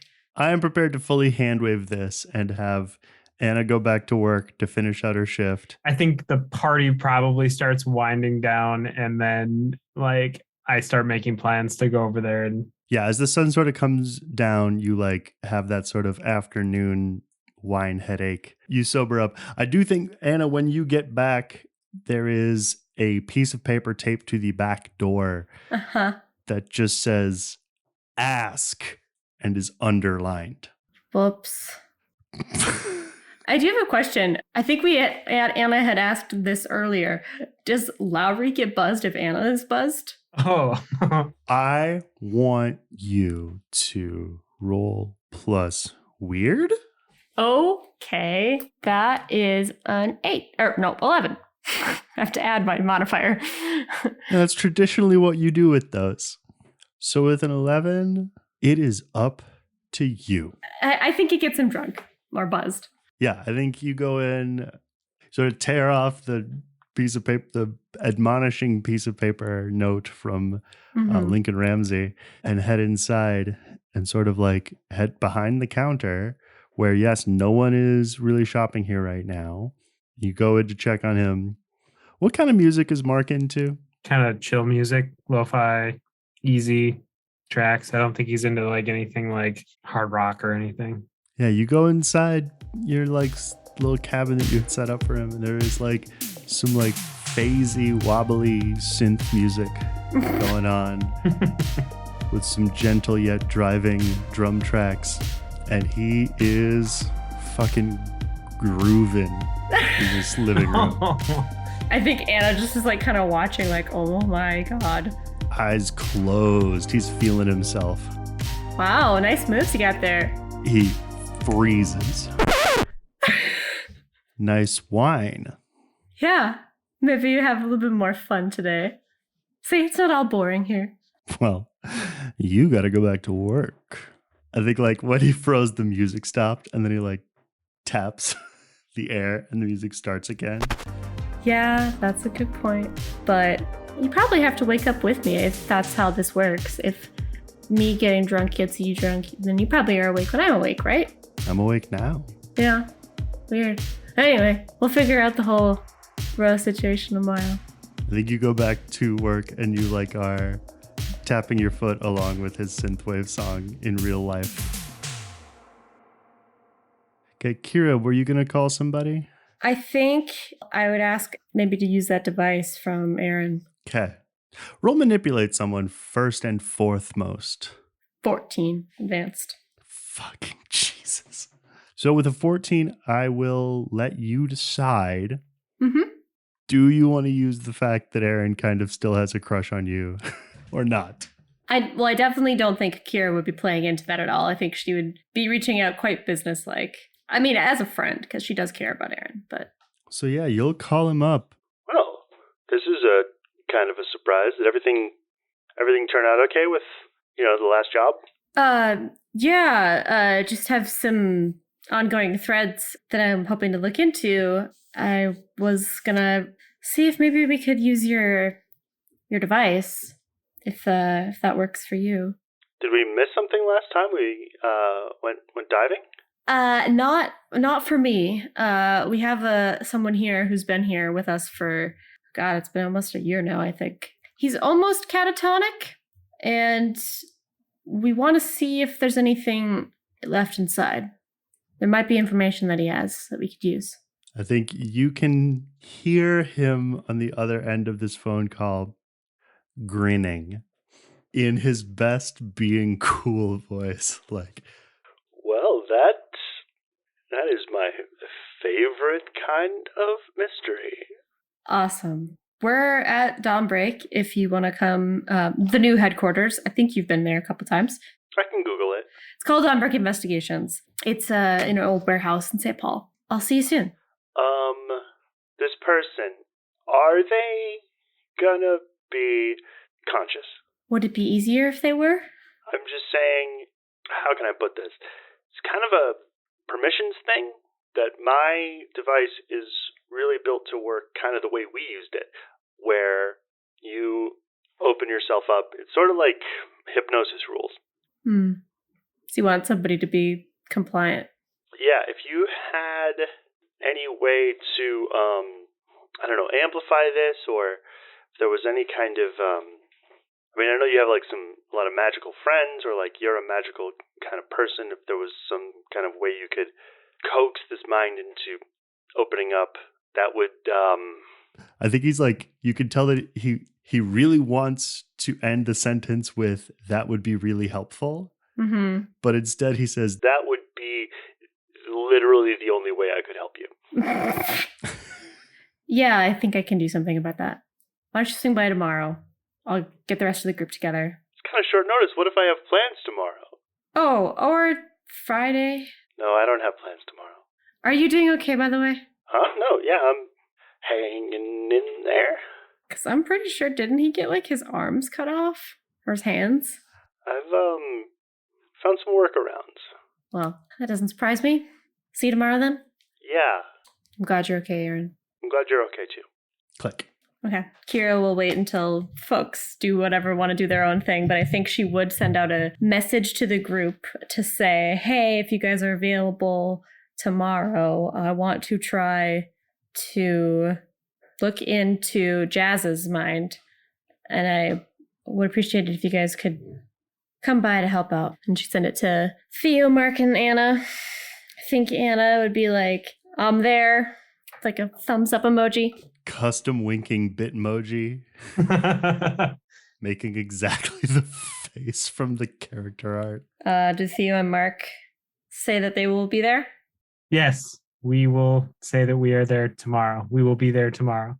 Well, Theo, something's happening tonight, remember? Yeah, I know. I will say then in the interim, the only thing that Kira would kind of focus on, I think she would also let Tommy know, because I think he still has the tape recorder. That sounds right. So he would be maybe just there with that on standby if we need it for any reason. But then she also is going to continue, I think, just investigating Rex. Okay. Roll investigate a mystery for Edgar. And then Anna and Mark had a scene to play out where you wanted to contact Ro. Yes. That is just a 7 for investigate mystery. Okay. With that roll, Rex's kind of comings and goings throughout the day were more or less normal for a dude of his age, status, and wealth. He got a barbershop shave. He got a pedicure. He took a number of meetings at his office. And he had to sign for the sale of the Genco olive oil factory to someone else. And then he almost immediately spun around and used the money from said sale to purchase a different factory. It looks like a sort of machine parts concern. And also present at the sale of that was a older man with a white beard and a bald head wearing purple robes. That's who he sold the building to? He was there to buy the building, and as he left, he shook that person's hand, and that person... So, like, he sold the olive oil thing to, by all accounts, well, an up-and-coming sort of food manufacturing family business. And as far as Edgar could tell, they were straight legit. He then almost immediately went to this other factory that makes machine parts and was met at that second factory by a robed, bald, and bearded older man. They both signed something, and then Rex left, and the older man didn't. What Edgar is putting together for you is that there is functionally a new tower. At these other factories. There's a new factory that will be doing something. There's a new mage-looking dude that will be doing something. These robes, anything like familiar about them? Can I roll my dark past? Sure. 9. What's your question? Do I know anyone who might be behind this? So, I want to tell you everything that you know about this guy, because you do know about this guy. His name is Horatio Downing, which is what he goes by professionally. But you know, and you have known for years, especially in your Divinity's Shadow days, his real name is Harvey Donalds. He's much more Vincent Snow than a tower. He's a charlatan. He's full of shit. And I think what you can intuit between that and Edgar is Rex Crook probably knows it. Okay. That's fine for now then. I think she'll look into that more later. Okay. And then we're going to do Anna and Mark. We're going to do Theo. And then that'll be the end of the day. And then tomorrow you'll talk about Jazz. So I show up at the Clockwork Child. Anna will come greet you. Hey, Anna. Hello. Welcome to the Clockwork Child. Anything I can get for you today, sir? Just a nice seat. Oh, just like, I guess there's a couch here. But anyway, I was thinking maybe we could contact Ro and ask if she maybe would give permission to have Lowry be able to walk the earth like you or she does. You make it sound like he's just being born. I mean, in a sense, from what Lowry tells me, he wants to be able to help you. And I think maybe he would have stand a better chance of helping you if he could walk freely. So maybe that's how we position it. We position it like this is really to help you, really. Can I reach out to Ro as she's like talking about it and how to position it and just ask if she'll present herself for a second? Mark, roll manipulate someone. Anna, as you're saying this, Lowry's like, you make me sound like a servant. Well, Ro will probably like that, honestly. Doesn't mean I have to like it. Okay, I get you. How do I have a headache? I don't even have a head. 7. You just hear her voice. She sounds distracted, and she goes, what? Do you have a second? For what? Hoping... Are you talking to her? Am I just like staring blankly? I think so, yes. I think when you do this, you just kind of go, buh, you stand and drool. Is a second now? Is that a now thing? Yes, it is. This is about Lowry, my brother. Okay. With that, like, I'm going to take your word on that. He's not able to walk in this plane. How come I am and he's not able to? I don't understand the question, because you're you and he's not. Well... Are you talking to her, Mark? I think he continues to drool. Can she come here? Well, you see, he's he's come from there to here, and he's in Anna's head, and we want him here, but That makes sense. Astral body, astral plane. Sure. yes, but he doesn't have a body, so we're wondering if he's able to just be himself here, because every time he comes here, it hurts him.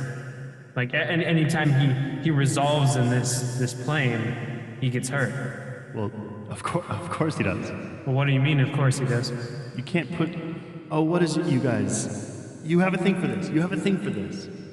Ah, what's your thing? Where there's a square and a peg, a square and a round. Putting a circle in a square hole. Probably. So what you're saying is he isn't compatible here? Mark, roll manipulate someone one more time. 9. Okay. So she's going to sort of motor mouth as though she's, 1, explaining something that should be obvious to you, and 2, trying to get back to what she was doing already, like an impatient mother.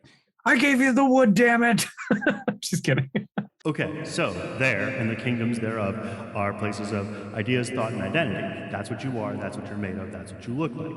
Here, your place, whatever you call it, I don't know what names you have, I don't know what things you have, I don't know what now is. You are a place of shapes and being and physicality. You strode back to your other side on the back of a little boy, and you had years to grow up and pound yourself into a Mark shape. And then when it came time for you to step out, you had that shape. You built yourself that shape. Congratulations, you're magical.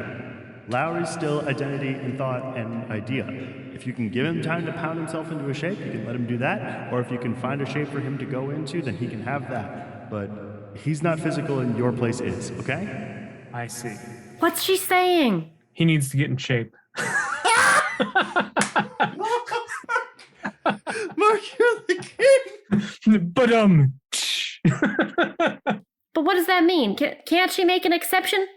She's the king of the sky. It's not up to her. This is just the natural state of what he is. Like he's an idea right now in this reality, whereas I somehow have become this shape that you see me in. And the only way that he's going to be able to have a body is if he attaches himself to one. I mean, I don't know how we're going to do that, but that's an option. Yeah. Great. Thanks, Mark. Look, I mean, maybe Lowry in your head, Anna, is going to be like, don't be rude. I'm not. I just said thank you. No, you didn't. Thanks, Mark. Don't worry. We'll figure this out. Yeah, it's going to be fine. He's here with us right now. I mean, it could be worse. He could be, stuck there, but he's here with us. He's with you. I think Lowry kind of goes, would that be worse? And that's a better place than most. Aw. Thanks, Mark. Yeah. I'll keep poking Ro to see if there's a way, but in the meantime, we'll figure it out. It'll be okay. Yeah. I'll see you tomorrow. Do you need anything else? Are you okay? I'm great. Thanks. Have a good night. Have a good night. Thanks for trying. Yeah. And take care of my brother.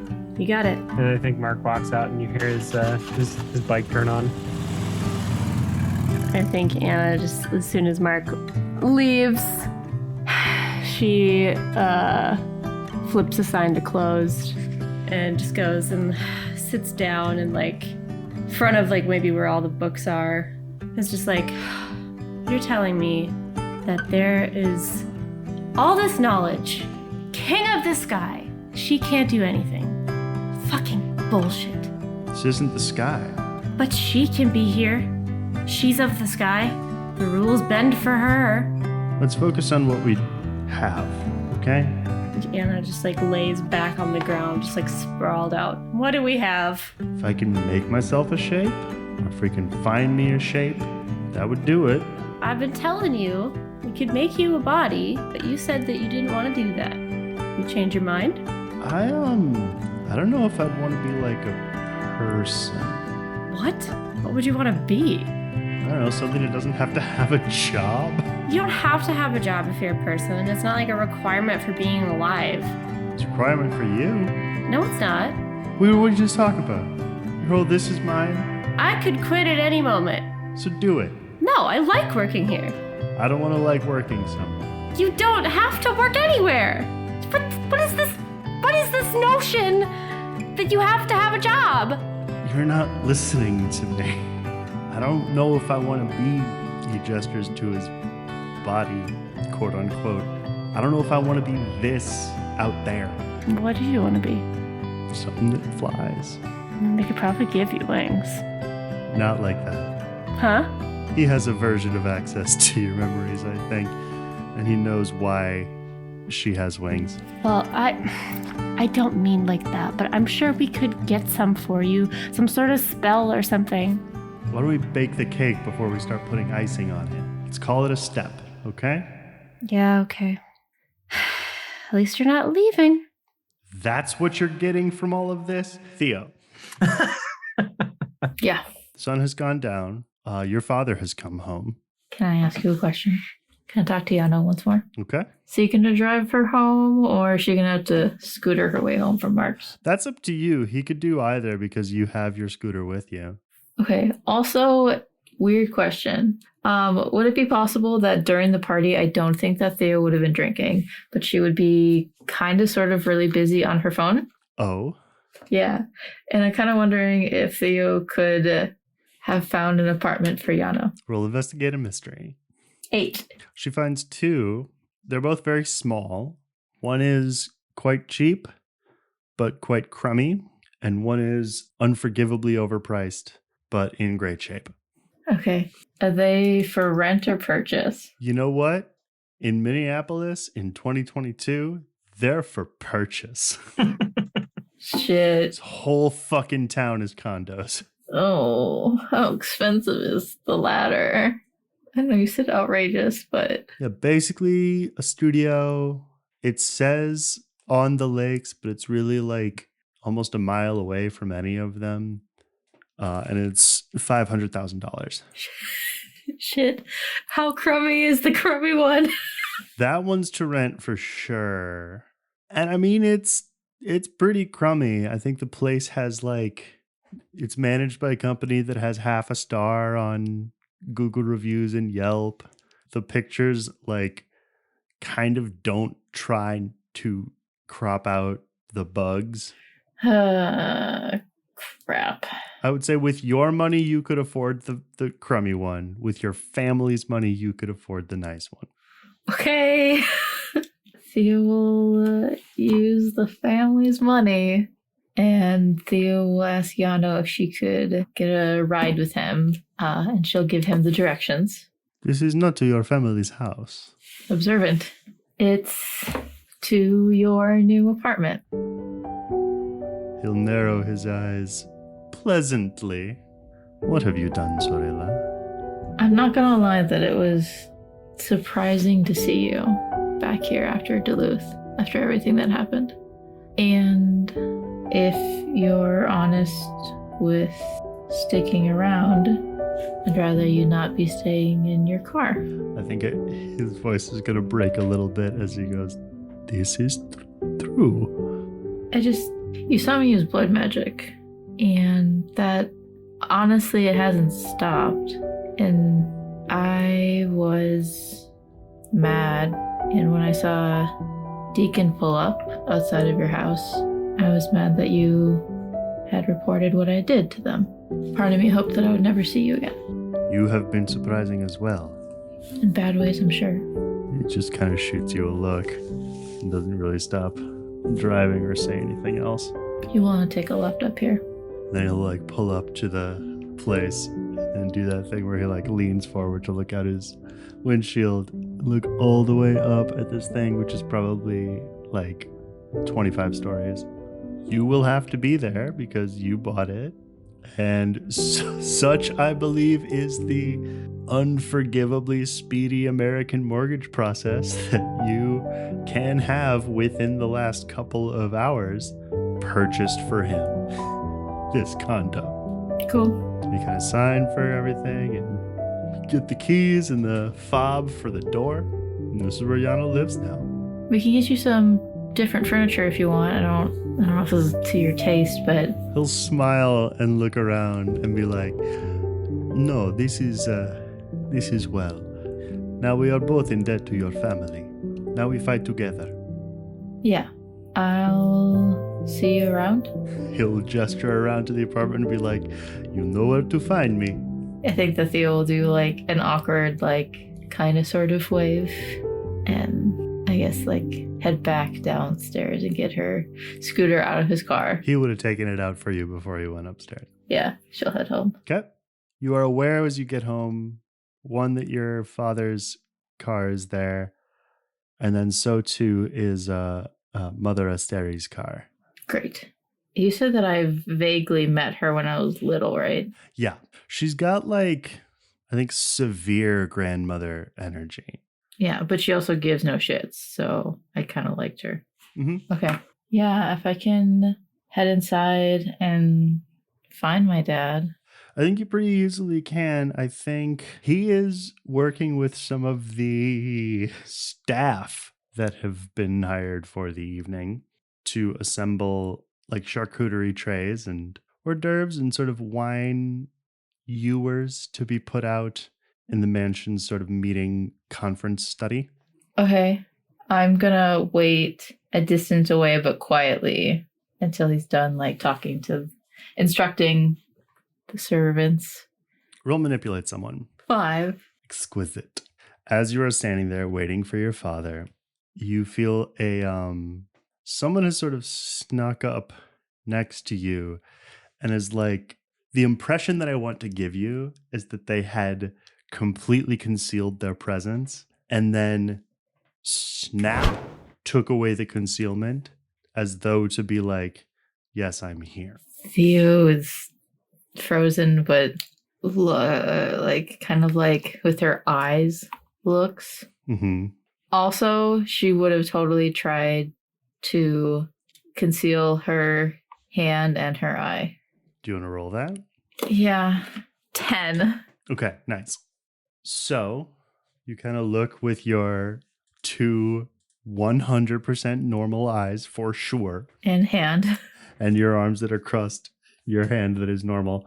I think he's not that tall, but he's extremely muscular. But he is wearing like a one of those sort of button-down collarless shirts. And he's got dark olive skin and an eye patch and no hair. And he kind of squints at you with his good right eye. And he goes, a centaur does not stalk. And then sort of cock his head at you a little bit and be like, from whom are you hiding? I'm choosing not to interrupt a centaur. Polite. Also does not befit a centaur. You are Theora. Theo will like bow slightly. I am. He'll like look at Bennett, who will kind of give him a capital L look, and he will nod until we are introduced, and he'll stride away. For his part, Bennett, your father, a little now flustered, will sort of take the, I think, clipboard that he had been futzing with and pass it off to someone who definitely has like a fast food person's headset, or basically a caterer's communications headset, and be like, okay, can you just, all right, this is not a great time for our family, Theora. Things are happening. What are you doing here? I was busy. I am busy. I'm sorry. I was trying to find you earlier, but I couldn't seem to find you. Do not apologize. What do you need? I'm sorry. Is there anyone else in the room? About a half a dozen caterers. Cool. Can we speak in your office?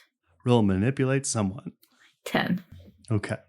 He will like knit his brow in something approaching concern and just like, without another gesture, just sort of ever so gently nod his head towards his office and just stride there and expect you to follow him. Oh, I will. I think he will like go over to his desk and not get behind it, but he will lean against it, like as though sort of Okay, we are in my office. Like I said, I was hoping to catch you at some other time, but you've been really busy and I haven't seen you. I wanted to ask you something. He'll just hold his hands out. Do you love me? If something happened to me, would you cry? He will look at you for a long time. Theo's gonna look down at the ground. Roll manipulate someone. 10. I think he will, his face stone, stare at you for what feels like an entire minute and may in fact be, and go, "You are my daughter." And then I think he'll like sort of push off of the desk and walk over to you and like put his hand under your chin and like spin your face up to look at him. Oh, Theo like flinches away. What has brought this on, Theora? When you found out that she died, did you cry for her? Ah, you have reached an age that she never did. She was my daughter as well. We are Magio, Theora. The blood of the centaur flows through us, but these veins, they are human. This heart, it is human. Do not doubt.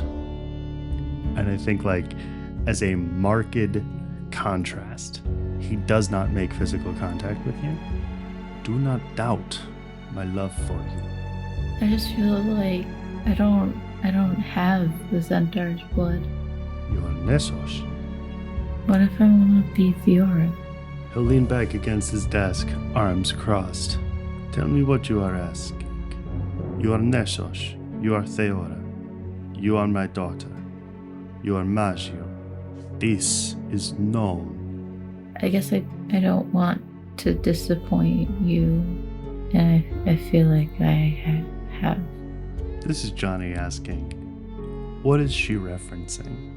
I think she's like trying to maybe get up the courage to tell him about like her hand and her eye, but like there's just this culmination of like what I did to Bennett, what I did to Deacon. There's like a combination of like I don't want to disappoint him, but I'm also very afraid that like I've spun off into a monster or a thing that either they're going to fear or they're going to want to control because it is power. And I think that knowing my family, they like power. He's gonna look over your shoulder, clap a hand once, and be like, tonight will be very important. You will have many opportunities to make me proud, quite soon. And then he will like walk past you, and not until he walks past enough to break and prevent eye contact will he put a hand on your shoulder. He will simply say, "You are Nessos. You are my daughter." And then he will walk out of the room. Is Theo expected to go to this meeting thing? Not as far as you know. Because he said like there are going to be plenty of ways for me to make him proud. Was he referring that to tonight or like the future? I don't know why you would know the answer to that question. Oh, well, part of me was wondering if I could use like astral vision. You probably could. Okay. The way I'm going to make edits to this move as it goes on. What I want to say now is on a 10 plus, you will ask a question and I will answer it. And on a 7 to 9, you will ask a question and I will be a shit about it. You're an ass. Because the sort of mechanical +1 didn't really work for me, where it was like, do you want me to tell you what's going on or do you want me to not tell you what's going on? I think it's, if you roll well enough, I'll tell you what's going on. And if you don't, I'll be shitty. And then if I like miss, I see something bad or it's bad. It's bad and you're bad. Okay. I stand by that one. It'll be a 9. Okay, what's your question? And I can be shitty about it. When my father said that, like, what, there'll be enough moments or a time for Theo to make him proud, was he referring to tonight or like in the future or some other night? Here's how I choose to be shitty. Yeah, This meeting tonight, it's about you. that's what I was afraid of. I think you're gonna not answer me, but can I ask you, is Theo in danger? Not anymore. You're out of questions. Why would you be in danger? You're in your family home. Yeah, totally safe there. Oh, I'm stuck between asking the Star King for help, or part of me also really wants to see what happens, but... How do you want to spend the rest of your night, Theo? I do want to reach out to the Star King. I think Theo is going to go to her room, sit on her bed, and I think, could she, like... Can I ask to set the scene in my own head what color Theo's hair is right now? Theo's hair is still, like, silvery white. Okay, so you go to sit on your bed with your white hair. Yeah, I want to pull the magicka that is around me and start kind of tracing different constellations, and then kind of push maybe that magic out and say, my king. Roll use magic. 10. Okay. Those constellations will like sort of float into the air and then kind of wrap themselves around. Like the vibe I want to give you is like the code from the Matrix kind of, but it's these constellations. Like you can tell by the movement that it's the shape of a male suited figure with a reflective glass helmet, but there is no texture to him. There is only the like dots and lines that curve around his form. And he kind of just forms up and clasps his hands behind his back expectantly.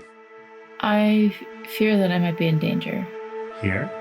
Yes. Would you be able to offer protection or monitor? From what? Potentially my family or a council that goes by the Midnight Council. They're no threat to you. They're meeting tonight because of me. I'm afraid they might do something to me. What do you fear? My family? You still fear what is to come. What a treat to live in the now. You have protections of your own. Roll manipulate someone. 11. I think when he says protections of your own, he'll like raise a hand performatively casually at your door, which will crack open just slightly, and into it will slide your husky tabby cat, Sevdominos, who will bound up onto your bed. Is this one of the family of yours that means you harm? No, not Sev. Theo, I think, pets him. Shall I keep your door closed through the night? That would help. Shall I keep a nightlight on to keep you safe? I think Theo starts to deflate. As you do not say anything, he'll like wave a hand towards the window, and a like very gentle but unmistakably bright beam of moonlight will flow through the window, through the curtains, to illuminate the room in a kind of pale blue.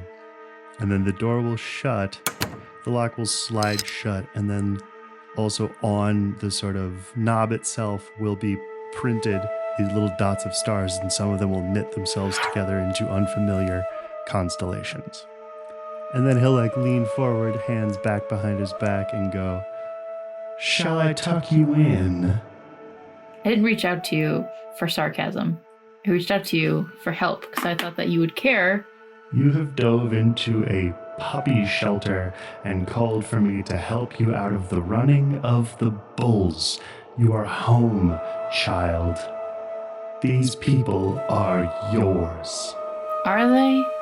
As much as they are mine. Forget it. I do not forget. Well, then ignore me, because you clearly do not care what happens to your prince.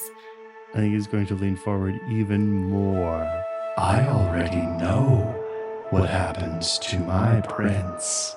And then the stars are going to burn a little bit brighter, and then the lines are going to crack, and then this whole thing, all of this magicka is just going to be sort of unleashed to flit around like the illuminated fireflies that you recognize, and kind of dispel and dim out of view. Is he still there or is he gone? He's gone. Fuck. I think Theo just like, and and like kind of like punches her bed. Sev hops up off of it. Yeah. Sev, I'm sorry. Theo will go to her door and unlock it and let him out. It won't open. I mean, unless you want to use magic to undo the wards that he put in place. Yeah, I'm gonna use magic. Roll it. Fuck him. 14, advanced move. I think he's not going to leave your bed exactly. He's going to kind of look at you and like do that thing where he does the downward dog pose and stretches out his front paws and then like scratch on your bed as if to be like, I'm perfectly happy here, and be like, do you want me to leave? No, you can stay. And he'll like spin around and curl himself up at the foot of your bed. Yeah, Theo will absentmindedly like lay across her bed, petting him, and then we'll probably end up falling asleep. Yeah. You spend the rest of the evening in a moonlit bedroom undisturbed with your fluffy cat. When you wake up, he's gone. Oh. And it's tomorrow. I'm going to cut out to everybody arriving at dawnbreak. So Mark on his motorcycle. Mark, do you want to bring Catrell with you? It's fully up to you. She will go or not. Yes. Okay. Hold on. Are you going to do something to Catrell? Why on earth would I answer that? Theo, do you want to bring Yano with you? Yes. Okay. And Anna's bringing Lowry. Well, are you bringing Iniko? I was gonna say, I want her to bring Iniko with. Can she bring Ramsey Lincoln? Roll manipulate someone. They are my mentor. 11. Okay. And she will be Ramsey today. Okay. Iniko, Ramsey, and all of Dawnbreak. Yeah. All of them. Okay. So you guys will show up, and I think between Charlotte the book and honestly Donovan, they sort of have set up one of the conference rooms of the Dawnbreak Investigations building to act as like the, I guess, not quite operating theater, because it isn't like that, but like they have sort of arranged this room to be almost like an auditorium.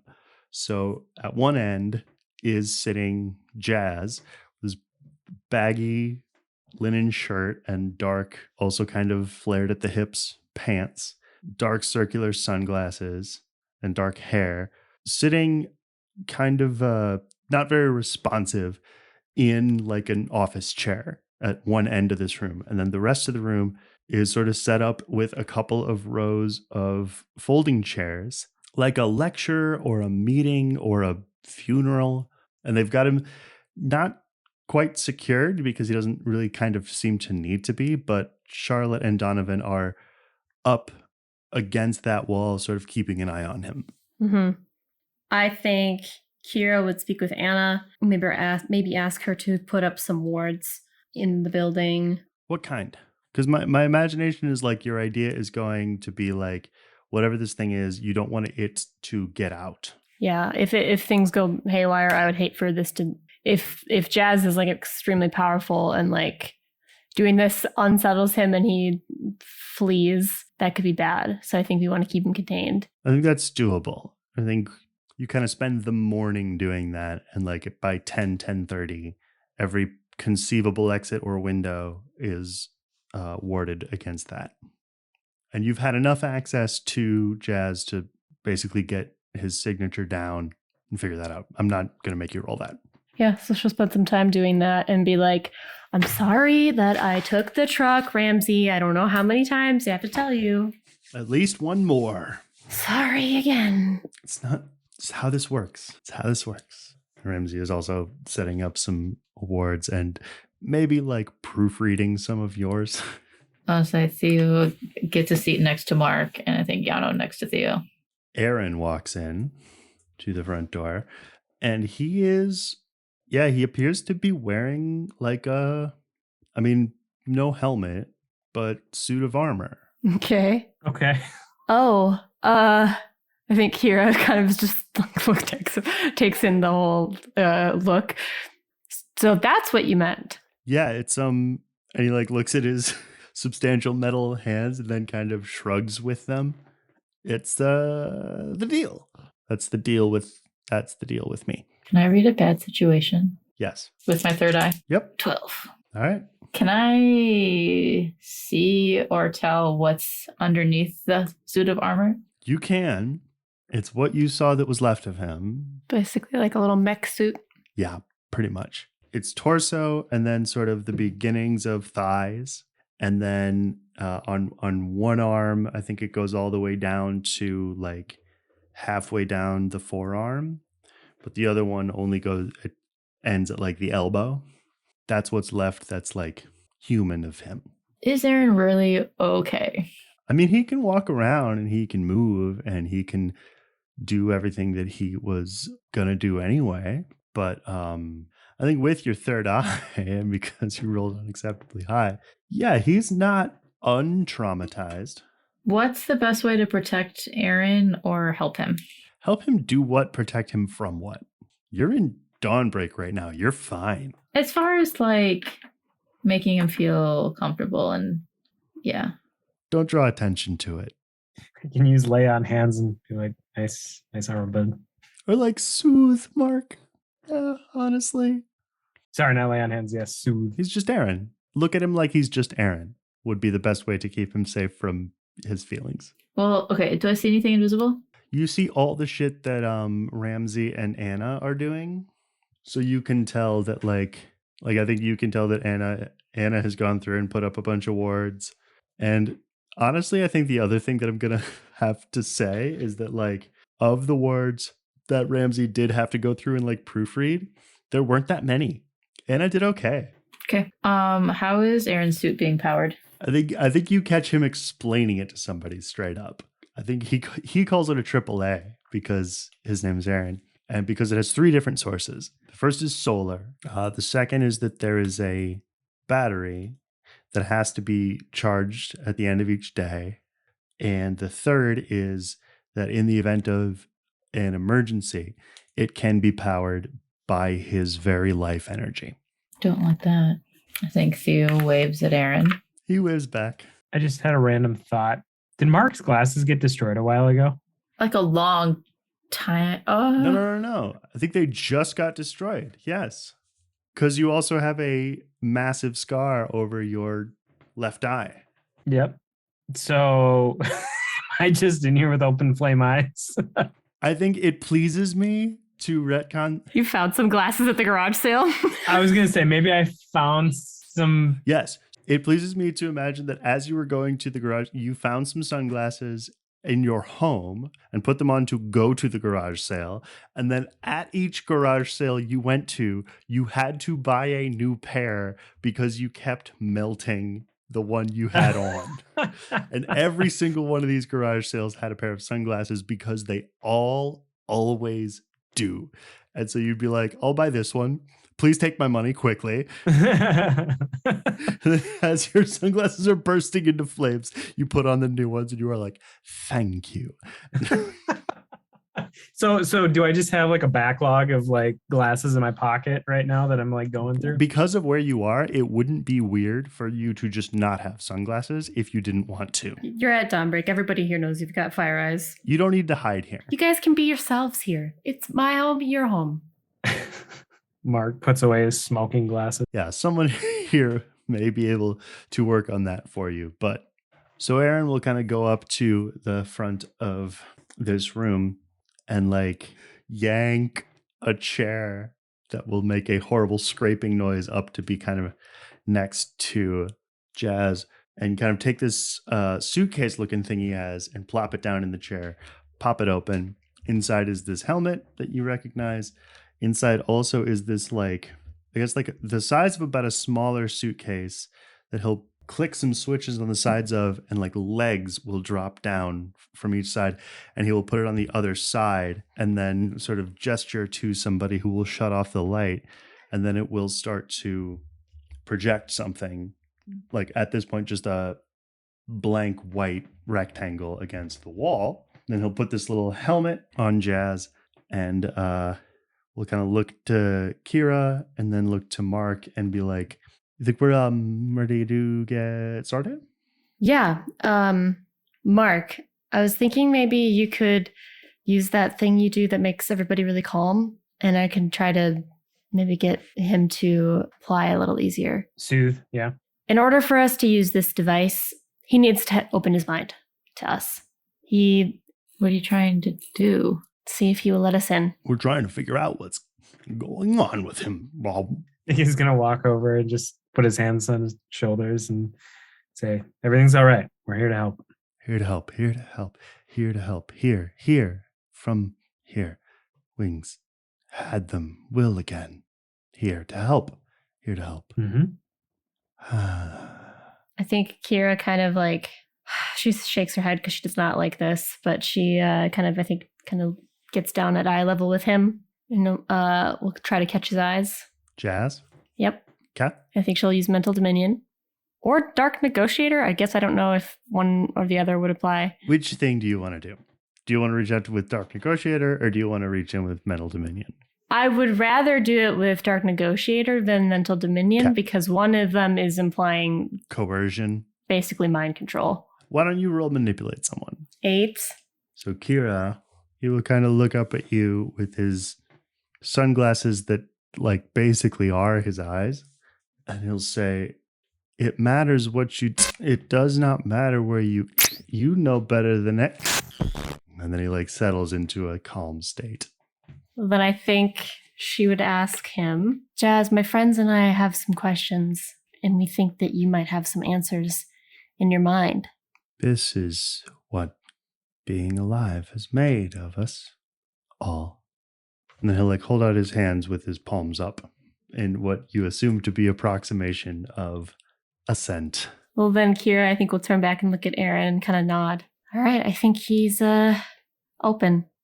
All right. So who's all going into his mind? So here's what I'm sort of trying to imply. The suitcase thing with the legs that he put next to Jazz is to be a projector that will like literally show what they're seeing. So everyone who is in this room will know what is happening. We'll still see. Mm-hmm. Okay. I think it pleases me to have this be a Mark Clayton weird roll. I was going to say. To see like who can, via this technology, like be sort of dream dipped in. Mm-hmm. 13. Sick. Nice. But the punchline, I think, Mark, is that will like, it's better if it's just the PCs. So Mark will go in, Theo will go in, Anna and Kira will go in. Everyone else will see the projector. And we can presumably communicate with them like kind of via Skynet type thing, or no? The implication that I want to make is that you will be able to communicate with them via you saying things and them seeing and hearing it on the projector. All right. Then I think before we go and do this, Kira would talk with Tommy because he has the tape recorder. Mm-hmm. Keep an eye on this if the situation goes bad. If he's reacting badly, we should probably keep the tape recorder not here. Well, I mean, you know what they say, devil you know beats the devil you don't. Maybe we should keep it near him. That was what was written on the tape recorder, right? On the tape, yeah. On the tape, okay. You think maybe it'll bring something out? I think we should keep our options open.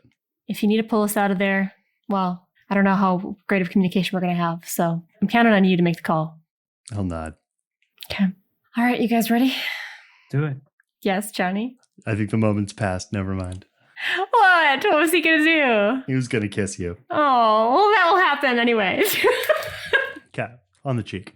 All right, so I think you four sit sort of in the front, like it's 2 columns of 2 chairs in this room. You four sit in the front row with sort of Mark connecting you all and connecting you to Jazz. Aaron will like kind of look between all of you and be like, here we go, and fire it. Theo is gripping Mark's hand. I suppose Lowry's kind of there too. That's true. Yeah. All right, Theo is strangling Mark's hand. Aaron flips on this machine. All of the like blue nodes on this helmet fire on in order from front to back. And Jazz kind of very gently slumps forward. And the world zooms in very quickly into a single pixel of white. And now all you can see is this white. It fades to black. And in the black, there is like the sound of a industrial level light clacking on. And it's like a warm sort of stage spotlight. And you can see like maybe 50 feet in front of you is on a stage, standing kind of limp with a guitar attached to him like a Chuck E. Cheese character is Jazz. And then like very far away from you, but between the stage and you is a number of theater seats. And you kind of look around at yourselves, and vaguely illuminated by this distant light is Mark, Theo, Anna, Kira, and Lowry. The other thing I want to point out to you is that you can tell in the theater seats, there are 4 of them. And you can see from this end, sort of the top and the bottom of the like sort of, you know how theater seat, the like folding chair theater seats have like a half back? Mm-hmm. You can see a piece of tape attached to the top and a bit of paper hanging under the bottom of the back. Kira's gonna go over to that, see if there's anything on the paper, if it's like a reserved sign. In fact, it is. Mm-hmm. They all say reserved. And then underneath that, it's each of your names. Mark, Theora, Anna, and Kira. But there's no spot for Lowry. There is no spot for Lowry. Well, this is awkward, Anna says. Is there more than 4 seats, or there's only 4 that are reserved? I think it pleases me to. There are plenty of seats. There are 4 that are reserved. Okay. I mean, I think we're supposed to probably take the seats. This kind of usually how these dream logic type things work. Yep. Everyone sit. And I think Anna will gesture to like an empty seat next to her. Lowry. Anna roll manipulate someone. 9. I want you to tell me, why do you want Lowry to sit next to you? Because I don't want him to get left behind. Okay, he'll sit next to you. I think she might actually, because she doesn't know what's going to happen. She might actually reach for his hand when they sit down. For Lowry's hand? Yes. Okay. He will absolutely recoil in surprise for a moment. It's fine. And like kind of gently, if awkwardly, squeeze you back. Mm-hmm.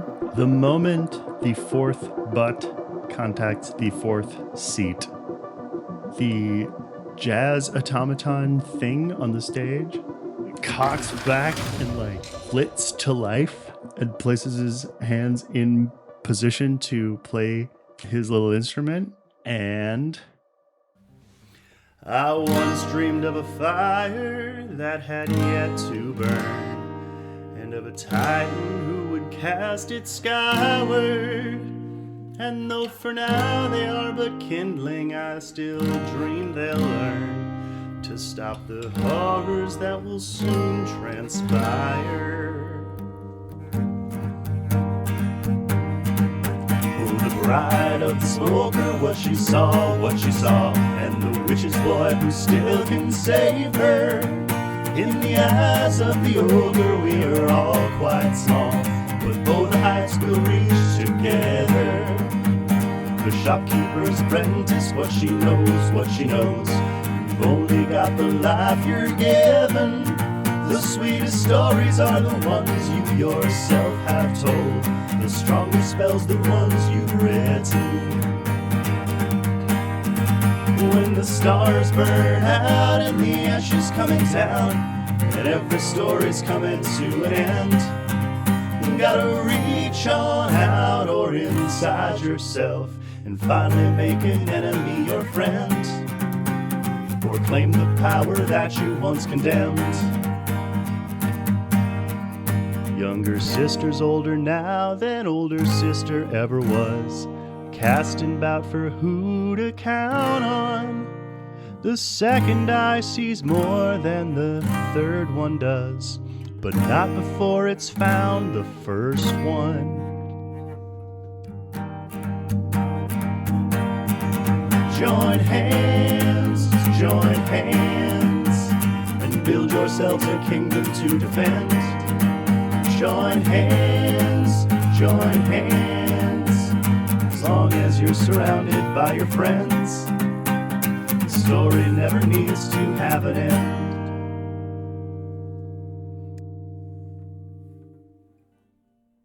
You hear that song, you are able to, due to your nature of connection with it, completely memorize the lyrics such that you can review them as though you had typed them out, which of course you have. Mm-hmm. And then the light is going to go out, and kind of like as you're in darkness, you can hear some sort of kerfuffle going on around you, likely in real life. And what you can kind of figure out is going on is that as you're sort of gradually awoken, Jazz has stood up and is walking around kind of saying things to people. A prince's general is generally princely. Curse, gift, to see so much. It's so much hidden. And then he like runs over to Anna and like grabs you by both your hands and goes, new, the only gift not returned. Okay. And like he's sort of just walking around spouting all of this kind of nonsense. And then I think it only makes sense for him to then start to perk up and start to mutter the sounds, and take the helmet off of his head, and with an insane speed, the kind that you've not really ever seen before, will just like dart at Tommy, and I think more or less knock him away from the tape recorder and push play. And as this song plays, it's like a kind of jazzy, almost show tune. And as it plays, oh, does Jazz dance. Like plies and spins. He's jumping up and doing flips off the wall. The song goes on for like 3.5 minutes. And everyone's sort of watching him captivated until he comes to rest back and like does the Fosse like back up with the jazz hands into the chair that he had been sitting in, and he slumps back down. And as the music sort of fades out and everyone's kind of looking at him without knowing what to say, he will straighten up quite officially, put his hands right in his lap, and then very casually pull off his sunglasses, under which are, he has eyes, and his irises kind of look like very clearly cybernetic with like circuitry going through kind of the iris. And he says, Unit 5377, ready for duty and available for information. What is the current year? 2022. Why? What year is it where you are from? He turns to look at you like with no wasted movement. His head turns and stops precisely. 2281. Okay. There's time. So you've been to the future then? I've come to the past. I think so. What happens in 2278? Do you know? Have you been there? In 2278, the entity from elsewhere burns the known Earth to ash. In August of 2278, the burning stops abruptly. The governing body believes that the threat was not ended but merely misplaced. The governing body tracked the entity's travel backwards. The governing body sent Unit 5477 after the entity to intercept and prevent. Really, really hope you find her. Executive producer Jonny Grubb.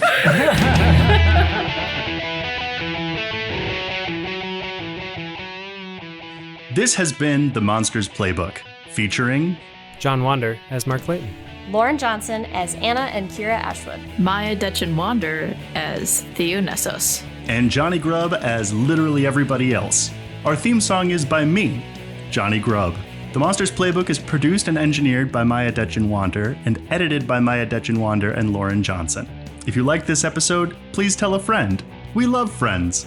You can find the Monsters Playbook on the social network of your choice. We're on Facebook, Instagram, Twitter, Tumblr, and now on Blue Sky. You can also hang out with us on Discord, and if you like what we're doing, please consider supporting us on Patreon. We'll see you next episode where, as always, I'll have some good news and some bad news.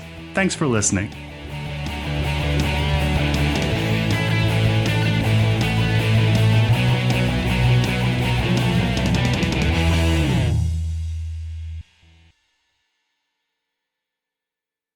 I am a monster from hell, a monster from hell. All right, now everybody has to listen to this fucking song, including me.